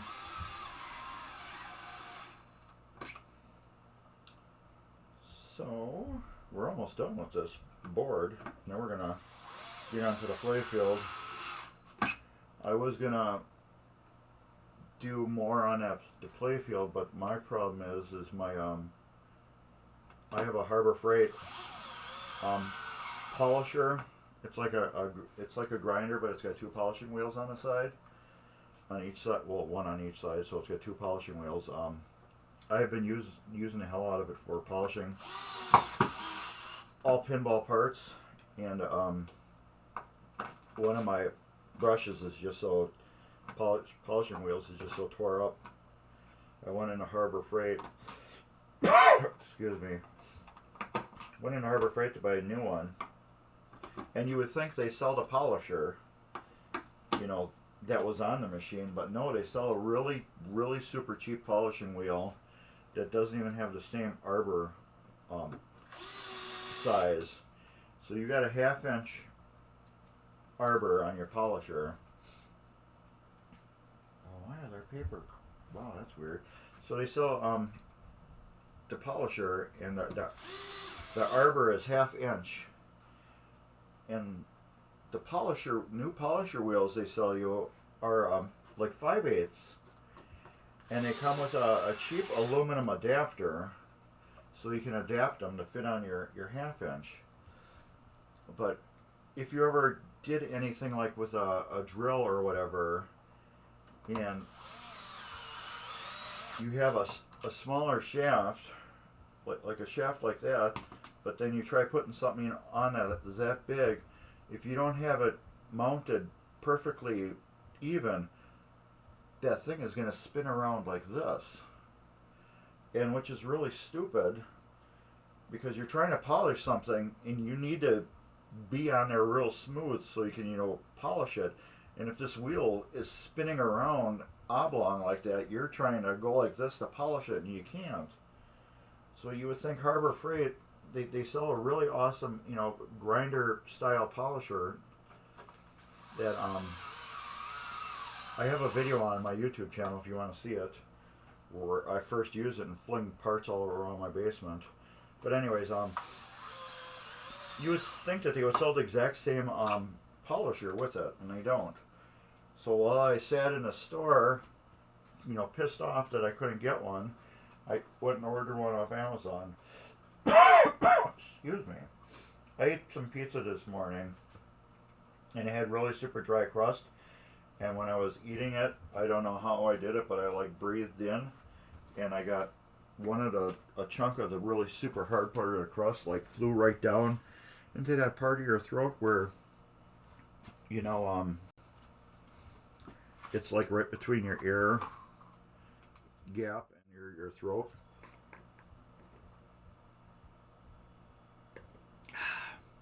So anyways, it went down in there, and I had got this super hard, dry hunk of crust from the pizza just hanging there, and I've been like hacking all day trying to get it out. It's like softened up, but it finally got out, but then it gave me a sore throat. So I was trying to get that out, and you know how pizza crust turns into cement when it dries.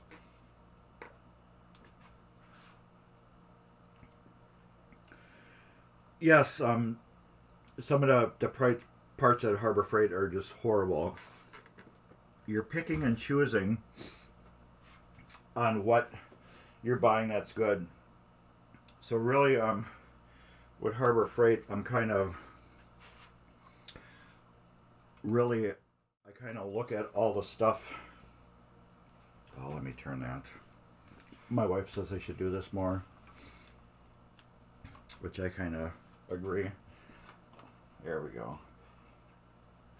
I think you should really like look at the products and go by some of the reviews on some of the products when you buy them off Harbor Freight.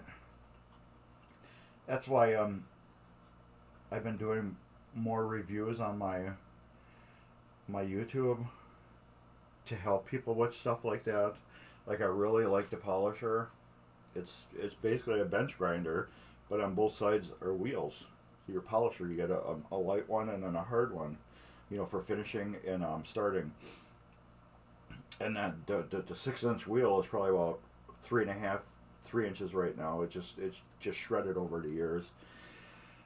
But like I said, it's got a 1/2-inch arbor, and then they're giving you the bigger. And if you can't get that centered, the thing's gonna spin around like that, and it's stupid that they're not selling the exact same one, because I'm not gonna buy that, and it looks a lot crappier than the original one that was on there.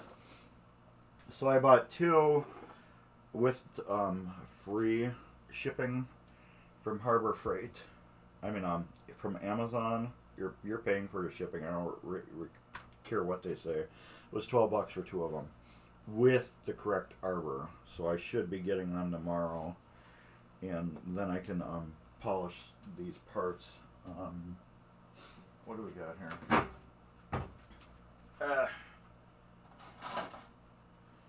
I got the chrome rings I have to polish, and you're sitting there going like this, spinning them, and I can't be going like this on an oblong polishing wheel trying to not damage these. These things already fly out of your hands if you hold them wrong. And then every single ball trough part, I must have part 1 part in the game now. Yeah, it's still sitting there. Like all these parts for the ball trough, I polish all these, and then where the ball, this goes like this. This is at the bottom of the game. And your flipper, you got a flipper here and a flipper here. I should do it this way so you can see it better. So you got a flipper here, and then a flipper here. So and then your ball drains and goes right there, and then it pops this way. The metal part I still have left on the playfield. But that usually, as you can see this and probably hear it, I think you can hear that. Let me go by the microphone. You can hear how just corroded that is. So what I like to do is polish all that off. Let me put it on autofocus. Maybe we'll catch it. I like to polish all that off so this is smooth again. And that's one of the first defenses of balls. You want to stop everything that's going to damage your ball, because we all know what the pinball does. It turns into a ball of sandpaper that rolls around on a playfield. And the worse that ball gets, the more damage it does at a playfield. So if we can stop that on our playfields, we can prolong the life of our playfields. So by me doing that, that is one part of the ball that is not going to get destroyed. I'm just checking gaps right now, making sure every switch opens and closes good. These I knew I had to adjust.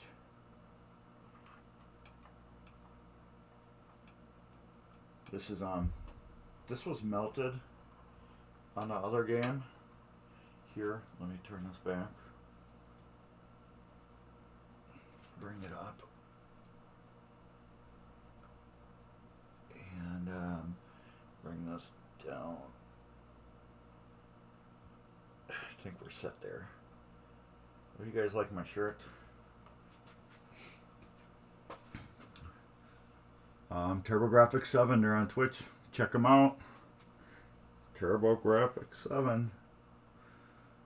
This is Dave and Ryan's channel. Check them out. They're awesome. They stream on Friday nights.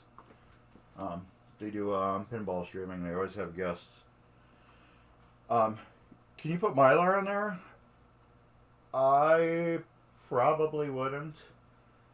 I guess you could, but you would have to clean them off really good to get the Mylar. Oh wow, this one is just horrible.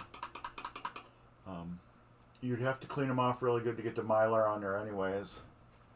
So let me, this is why I knew I needed to go through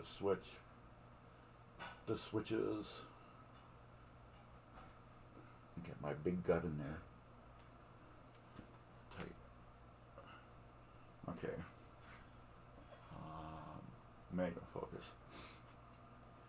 I had put new coils on these. As you can see, this one needs a really bad adjustment. No, this was the one that was melted. It was totally melted, and these were all bent real bad. So we have not one single one making any contact.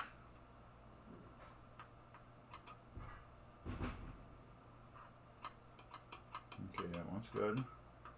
This one's all bent to crap. It's even twisted.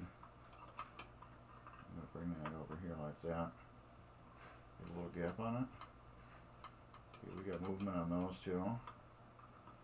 This one. Oh, and it's allergy season too. Combined with that and me coughing up that, trying to cough that little hunk of pizza out of my throat, just got me all messed up today. I don't like adjusting these in the middle of the switches, but I mean in the middle of leaves. But this one is pretty bent up. So that's the only reason why I'm doing it in the middle. Okay, are we doing everything we're doing? This switch I know is going to give me problems. Because this was melted off. What's that noise? Something outside. This was melted off, and then these were all bent. I think they were bent to make it work. I don't know for sure, but they were all really bent crazy. And I know I'm probably going to be sitting here adjusting these a lot. And some of the blades are a little like this or a little like that. So that's why you can see me wrenching on them certain ways and trying to get them flat again. So they're perfectly like that, not like that or like that. And I'm trying to get the gaps perfect on them.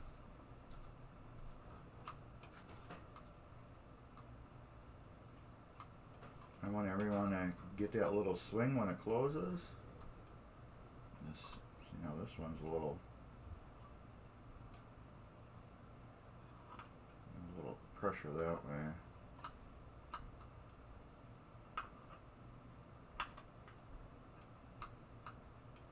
This one does a lot because it's got a giant contact on it. These two must be a higher voltage because the contacts are giant on them, and these have all little contacts on it. So these two are probably controlling GI lights and then the power for the game. Alright, I'm pretty happy with that except for this one. I'm not too happy with this one. But yeah, you could put Mylar on the ball trough parts, but you gotta clean it anyways to,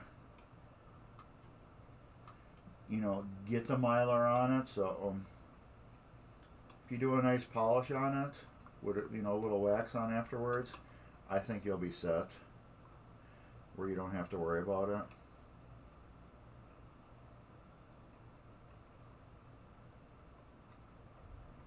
Here's another one that's all tweaked.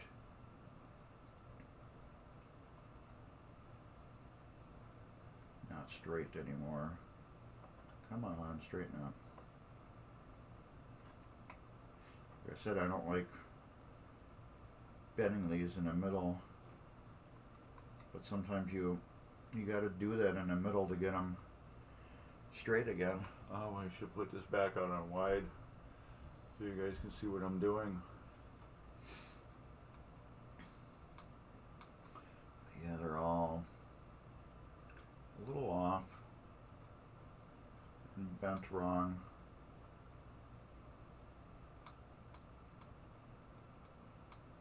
So this is probably going to be a machine.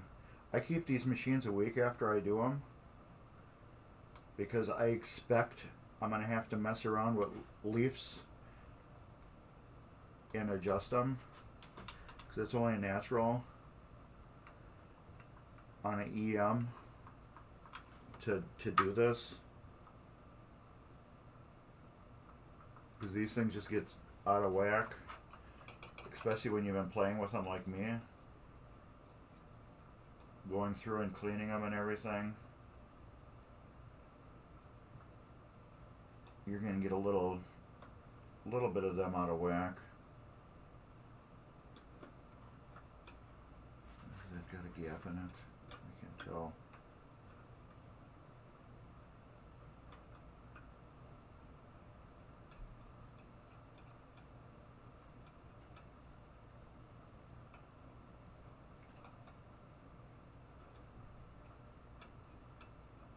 And some of these just don't hardly have any throw to them. You got a tiny little gap you're dealing with. And these, I don't think these matter too much. These are tiny ones, so you're going to get hardly any movement out of them. Those are all good. So yeah, I think this board is done. Never understood why I would clean, polish, and wax, and then yes, I do understand that. You clean it. You clean the playfield to get it perfectly clean. You polish it to get that gloss, and then you wax it. And then the reason why you would put the Mylar over the wax is because for removal in the future. If your playfield is perfectly clean, smooth, polished, and waxed, when you put the Mylar down, let's say years from now the Mylar gets all scratched to hell, you can easily pull it off because that playfield has been cleaned and polished and waxed. You can peel that Mylar off really super easy. That wax, it will stick to it because you're putting the wax on, you're letting it sit, and then you're polishing that wax off. So there should be no residue left in there. And so now you got like a perfect surface. And it's kind of weird. Yeah, you waxed it, but how is it's sticking, which is the strange part, but it does stick. I've done it myself. So yeah, years down the road, if the mylar gets all scratched to shit, it pulls off real super easy. You clean it off again, and then you can put it down. Yes, you would think it would come off on gameplay, but it doesn't. Which is like the weird part. But like I said, you're putting that wax on, and then when you wipe it off after it hazes, you're taking almost all of it off, and what is left is wax down really into the micro area of the paint. And that mylar is so sticky, it just bonds to it because it's also thin too. It's kind of like saran wrap. You know, like when you put on a bowl or something like that. It's that weird effect like that. But yeah, it's crazy how that works, but it does. You know, I'm like, why the hell would you wax it and then put it on? But yeah, you don't have to. But it makes it come off in the future later. But yeah, if you leave too much wax on, yes, it can come off during gameplay. Was that there? I sure hope it was. Now I'm going to have to look at my pictures. Did I put this back in the same spot? I sure hope I did. I have pictures of it though. Oh, and then wax. This is what I use for wax. I don't know if we're not gonna focus. There we go. That's what I use for wax on the pinball machines. I love it. Pinball stuff. Let's get back to what I sent.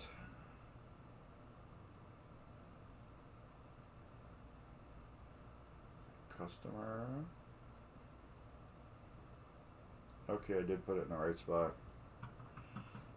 I send updates to the customer after I do stuff like this, just so they can see what has been done. They know I'm working on a game, and then they also get to see what I am doing and how it's coming along. So, which is kind of nice. This is on green 3M. It kind of looks like this when you start with it, and then it gets like this after you're done. But I like when it gets like this, because then it's a lot friendlier on certain surfaces. Oh, my throat is sore now. This I'm adding the brush effect to it because it's scraped up. I used to own a DeLorean, and what I'm doing is I'm graining this because this wasn't polished. I've polished them before, but I just want it to look nice and clean and good, so I'm going one way. So I'm throwing like a grain in it.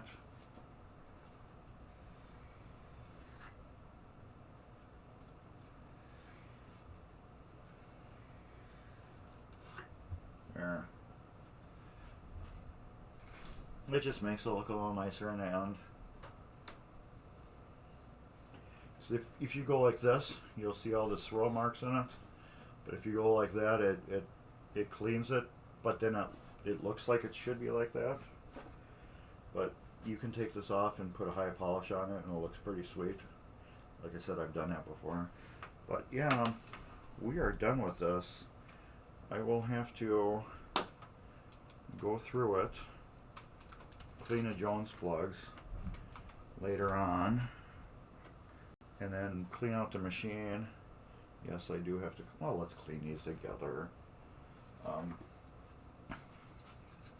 These I just green scrubby pad, not the old one, the new one, because it's firm. Just go like this. This is going to make me cough too every single time. Just go like that on the plugs on both sides. Go all the way down. You can use that little Dremel too, which I know people do. And then I take a new side and I go up and down like this through each one.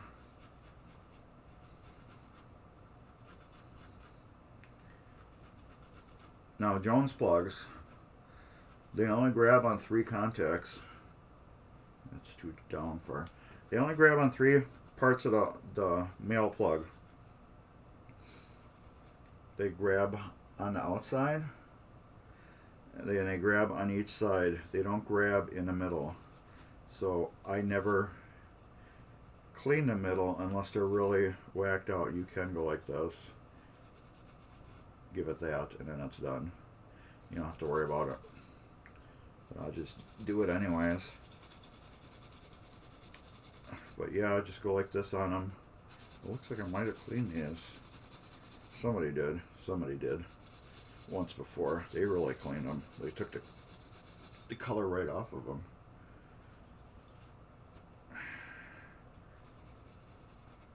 And we're going down the middle like that.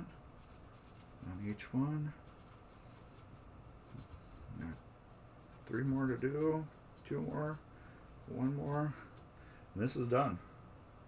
This board is fully done, 100%. It can go back in the machine. And that's about it, everybody. You use Pledge. Ever get Pledge on an linoleum floor? You know what you could do? You can put Pledge on steps, and then yell fire. See what you kind of remark you get on that one. No, we used to do that when we were kids. Put Pledge, put it on the floor, and then we get our nice fluffy socks, and we would ice skate, which was really cool. You could literally ice skate in your kitchen. It was fun, but yeah. And then on hardwood floors too, it was the best thing. You just fall on your ass like you're right on the ice. Here we go. So yeah. Oh, jeez, that my throat just feels so raw.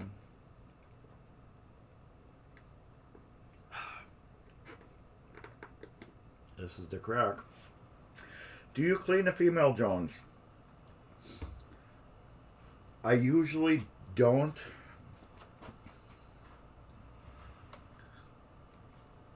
It's hard to get in there to clean them. And the contacts are wedge shaped like this. So you think of them like that. So now when the Jones plug goes in, what it's doing, it's pushing that wedge out. So I should get a whiteboard. I was going to get one and I forgot to.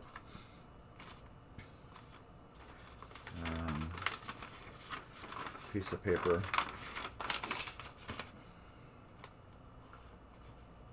Oh, this is a bad drawing.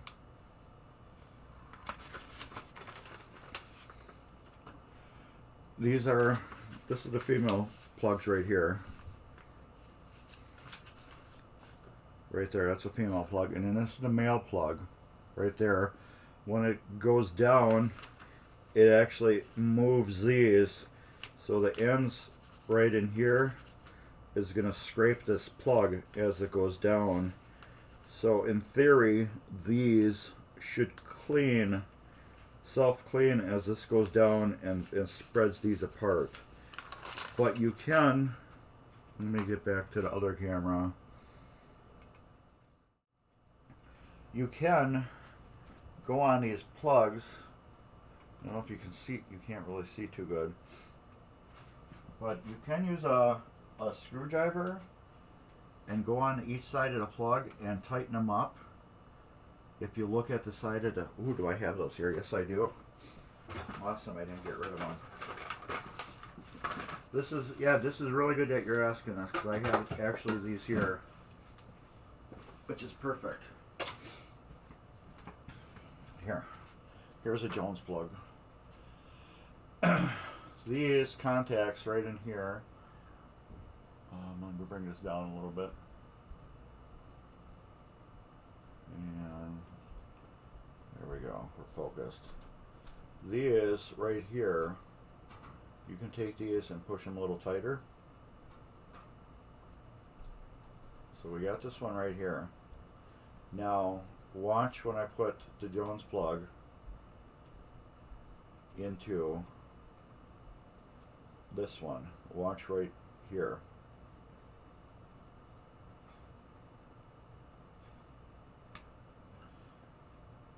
It spreads these, I mean, well, the Jones plug, as it goes in, it spreads them and it puts pressure on them. So it, in theory, it should self-clean every time you pull it in and out. And as you can tell, as hard as this thing came out of here, these are all nice and tight, and they are scraping and cleaning as they're going down. So you're getting a little pressure from right down here at the end, from where the plug rests on the bottom, and then you're getting the scraping pressure from each side. So these do get loose over time. Like we'll loosen this one up, and then we'll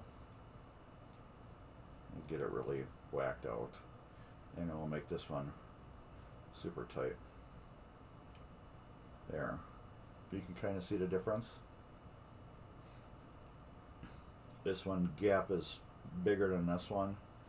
So if you just go like this, you could use a needle nose pliers and bend those together, you will get your tightness, and then now you got a real tight snug fit.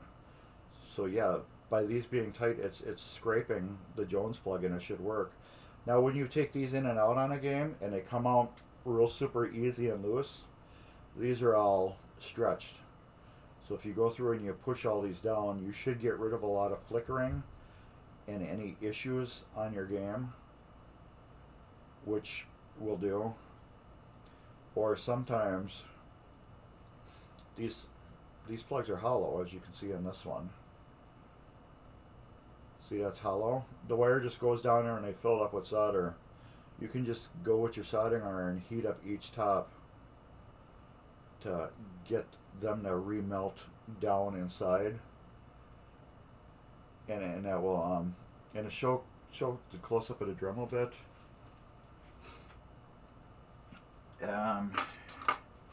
Here it is. Oh, here goes one right here. Brand new one I got. This is my actual real Dremel.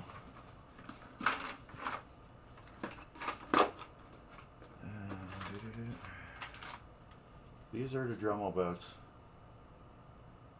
If we can focus. There we go. This is what they look like, 443. The -2, that just means you're getting 2 of them.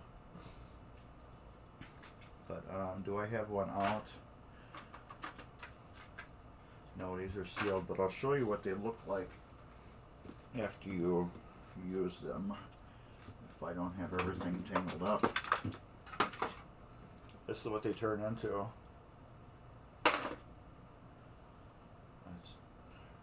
Come on. There we go. And that's how they will curl up like that. And they'll twist on theirself. So yeah, with your belly bow and arrow, you can pull out your Jones plugs and tighten the female part on them, and you can get them to go in tight like that. So yeah, by doing that, you might get a little better, stronger light on your game. Things might work a little bit better. But yeah, Jones plugs should be a snug, tight fit, and if they're not, you probably want to go through and adjust all those contacts, and just, like I said, when the Jones plug goes in, these will spread and scrape. So that's why I usually don't clean those. But in the EM group, I believe Mark Siegel, he did a mod with a hunk of wire, and I forgot, somebody named it the Magic something like that. But he's taking 10 inches of wire and folding it back on itself, and then folding it back on itself, twisting it, and then cutting the end off, which literally he's making a homemade 443. But the thing about it, it is so tiny, it will let you go down into the Jones plugs and clean them. So I haven't gotten around to making one yet. But yeah, I believe I got the pictures on my phone. My throat is just trashed right now. Let me get my phone on. Where's these pictures? Recents. 1, 2, 4. Okay.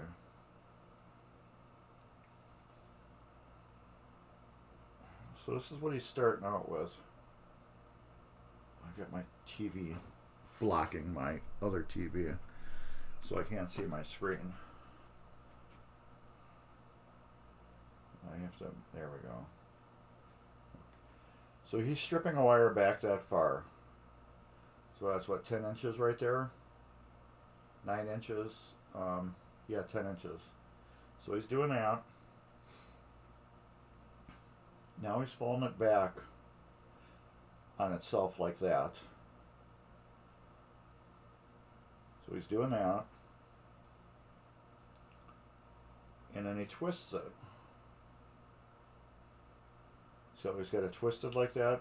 And you twist it the opposite way of the Dremel spins so it doesn't unwind. And he does that to it. And then, as you can see in this picture, see how he solders most of it so it stays together? And then that last little inch right there lets you get down into the socket, the female socket of the Jones plug, and clean it. And I did not save his video. Let's see if I can find his video. Wrong thing. I don't want that. I want Facebook. EM.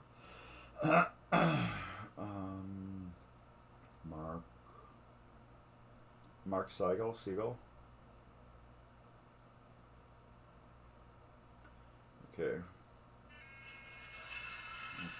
Pause that.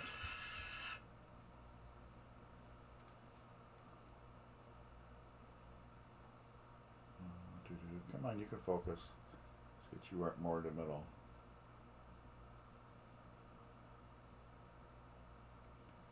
Okay, and then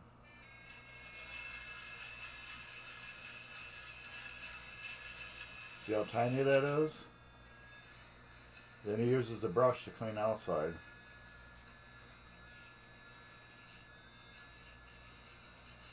So he developed that mod, and I'm going to try that out and see how that works. And then this okay, he's got this other video, and I don't know if we can get that focus. Okay, here's the other video.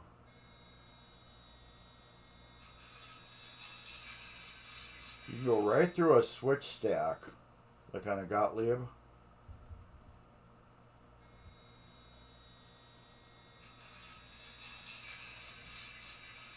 You can go straight down through it and clean every switch at one time. It's crazy. And here's a picture of how he's, come on, focus. See how it's just amazing that what people are making. So yeah, I think this is the mod of the decade for pinball repair. But yeah, it's Mark Siegel, MarcSiegel. He posted on EM Pinball. and that is the mod of the decade for a cleaning tool that's like the most killer thing that I've seen anybody make in a long time.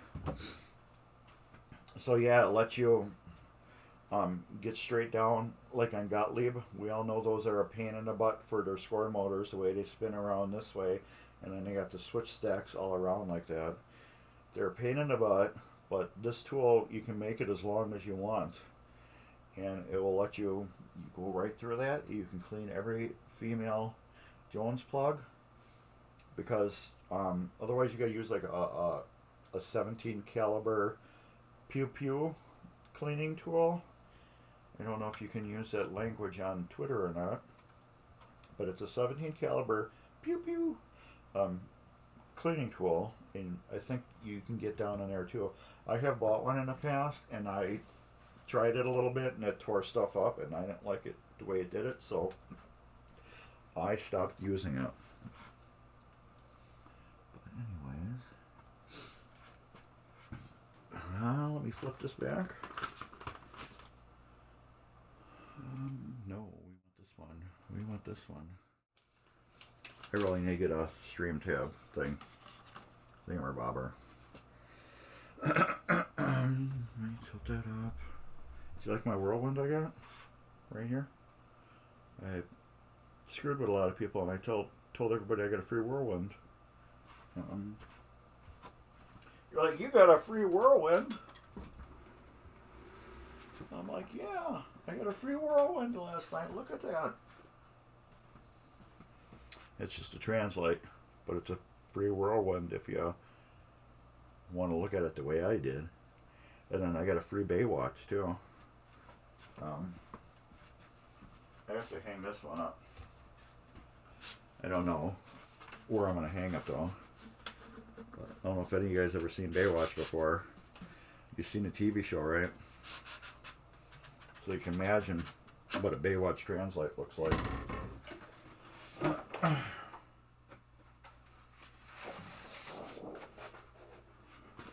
The game looks like the translate.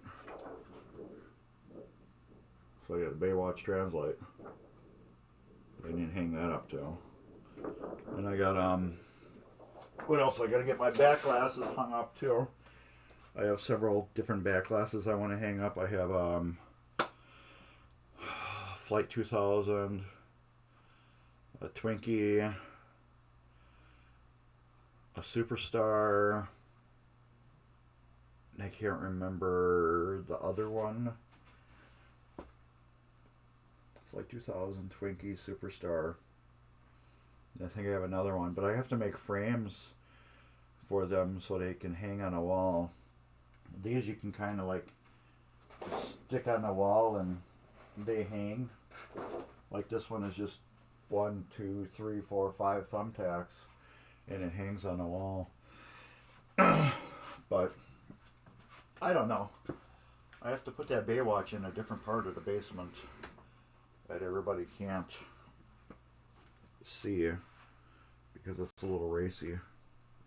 But it's pinball, and you can see right there I have a Captain Fantastic little mini illuminated head, which is cool. I love the art on Captain Fantastic. That's all I can say, because I love the art on Captain Fantastic. But anyways, I guess we should stop it right about here. Got a few plugs. Visit TurboGrafx-7 Twitch. Check out our everything. Let me see if I can do with this.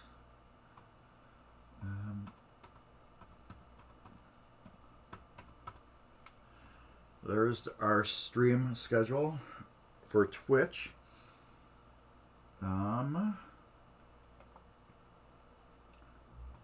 Please subscribe or follow us on Twitch.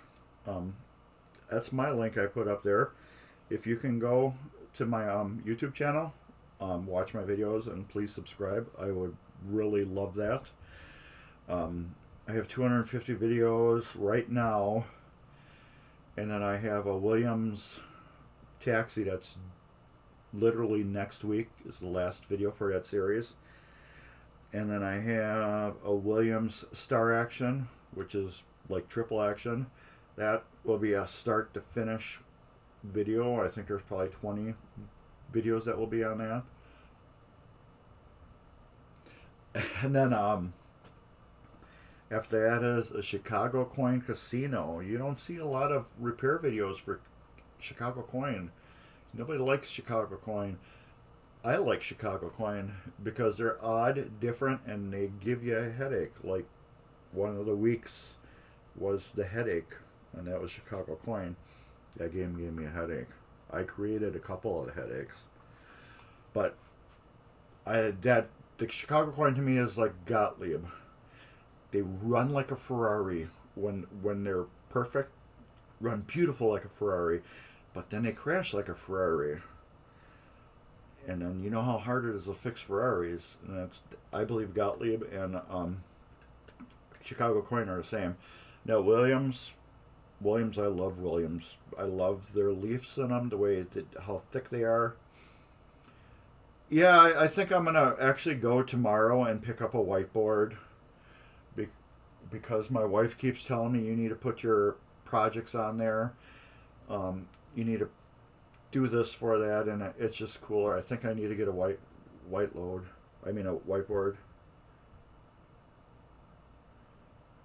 Yes, you're welcome. Yeah, the Gulfstream ball counter is basically from Williams to Williams to Williams. But yeah, I'm glad you can you use that to fix your Gulfstream. I have a Gulfstream that I have to work on too. It works. It's just every now and then it has a little hiccup to it. But I knocked it down because I needed room for other machines. Oh, and I got a Lucky 7. That's a customer game that I'll be doing videos on. This one gets a full playfield swap. So if you're interested in a full playfield swap, this is Sorcerer. I keep calling it a Saucerer. William Sorcerer is getting a full playfield swap. Probably by fall, this will be up. It actually will probably be done in 3 weeks. But I have to go through that whole list of videos first. So fall, you'll see a playfield swap. I have a Flight 2000s. One's getting a playfield swap. And both machines are getting the best of both machines put on the one machine. And then that's staying here. And the other one's getting sold. Spanish Eyes I have. A Gottlieb Preview. Williams Travel Time. Chicago Coin Twinkie.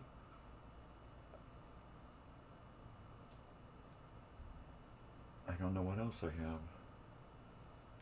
There's one thing I got to do on that Lucky Ace. It's not resetting one thing between starting a new game to the next game.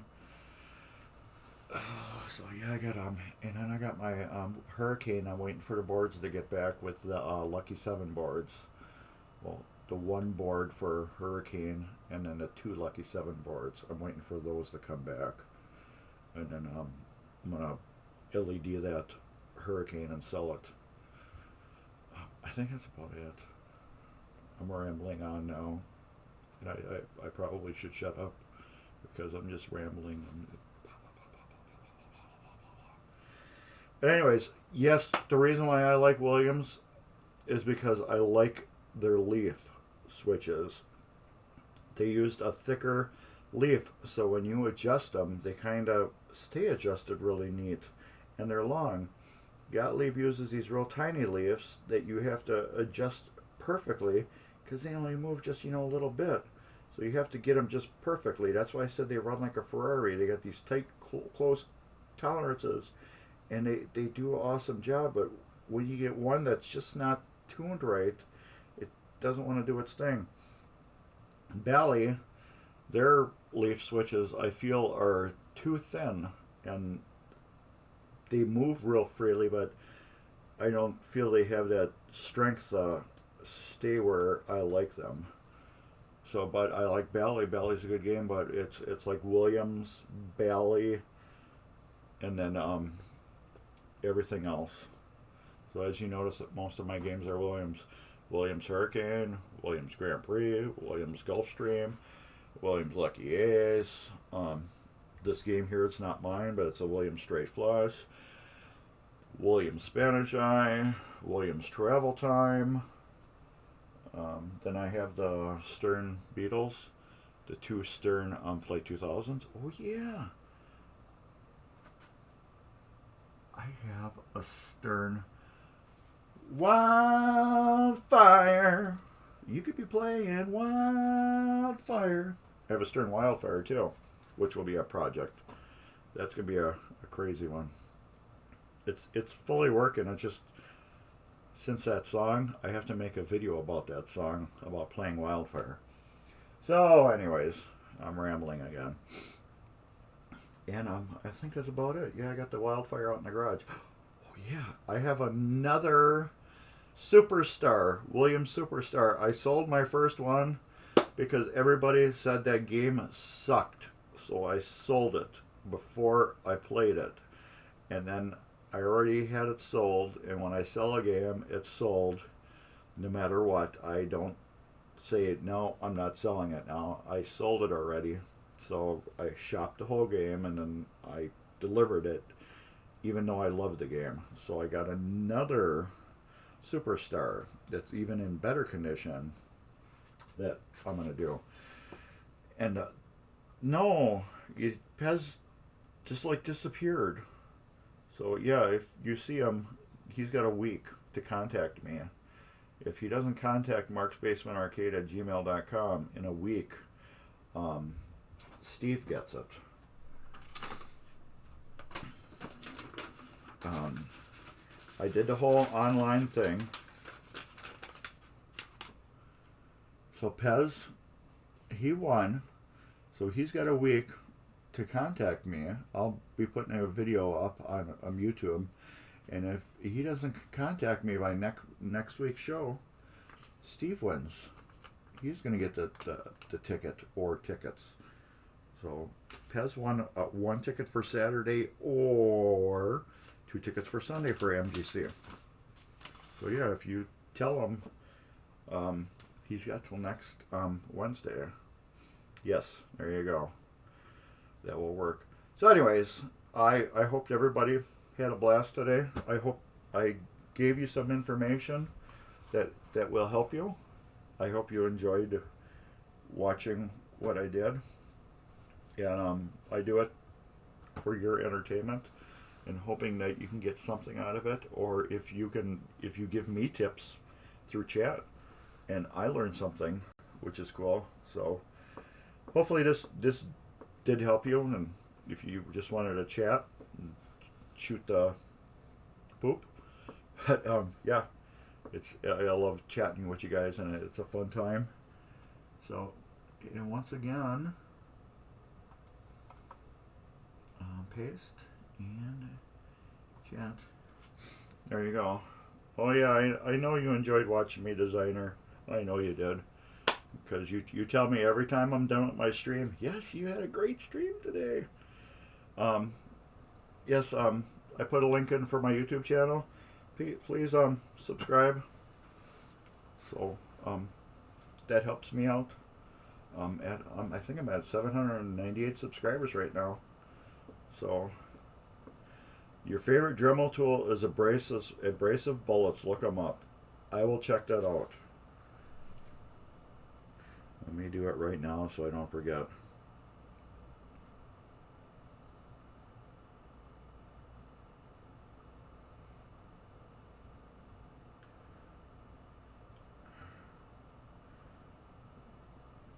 Final Fish overlapping system? No, that's not it.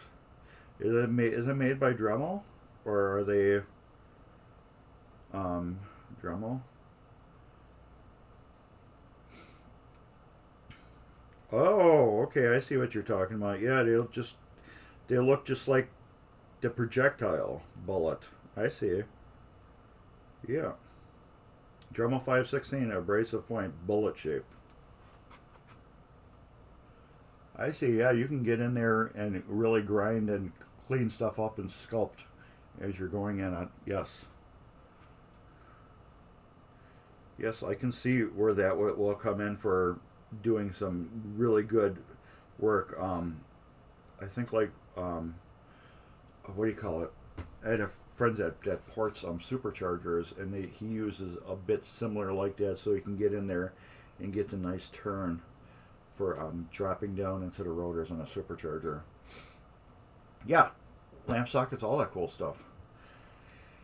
All right, like I said, I've probably been rambling on for a half hour now, so I guess we should kick it.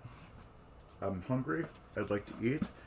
I got a big mess to clean up. I still have to finish the head. I did not finish the head. Um, I did what we did on it on the stream, but I still got to do 3 full score reels, and I have to put sleeves in the what do you call it? One of the steppers, the ball count stepper. I still got to put sleeves in there. We didn't do the sleeves. We rebuilt the whole thing, but we didn't put sleeves. So I still got to do that so I can bolt it onto the machine. But next week we'll be doing that playfield. I don't know what we're going to be doing. We'll wing it like I always wing it every weekend and make a show out of winging it. So anyways, everybody take care, and I will see you next week, Sunday at 2 p.m. Catch you all later. Do you want me to sing the song? Anybody want me to sing the song? I don't have my jacket. But I'll be back at Sunday at 2, and I'll have more pinball ideas for you, and you'll have things you want to talk about, and I will too. Anyways, later everybody.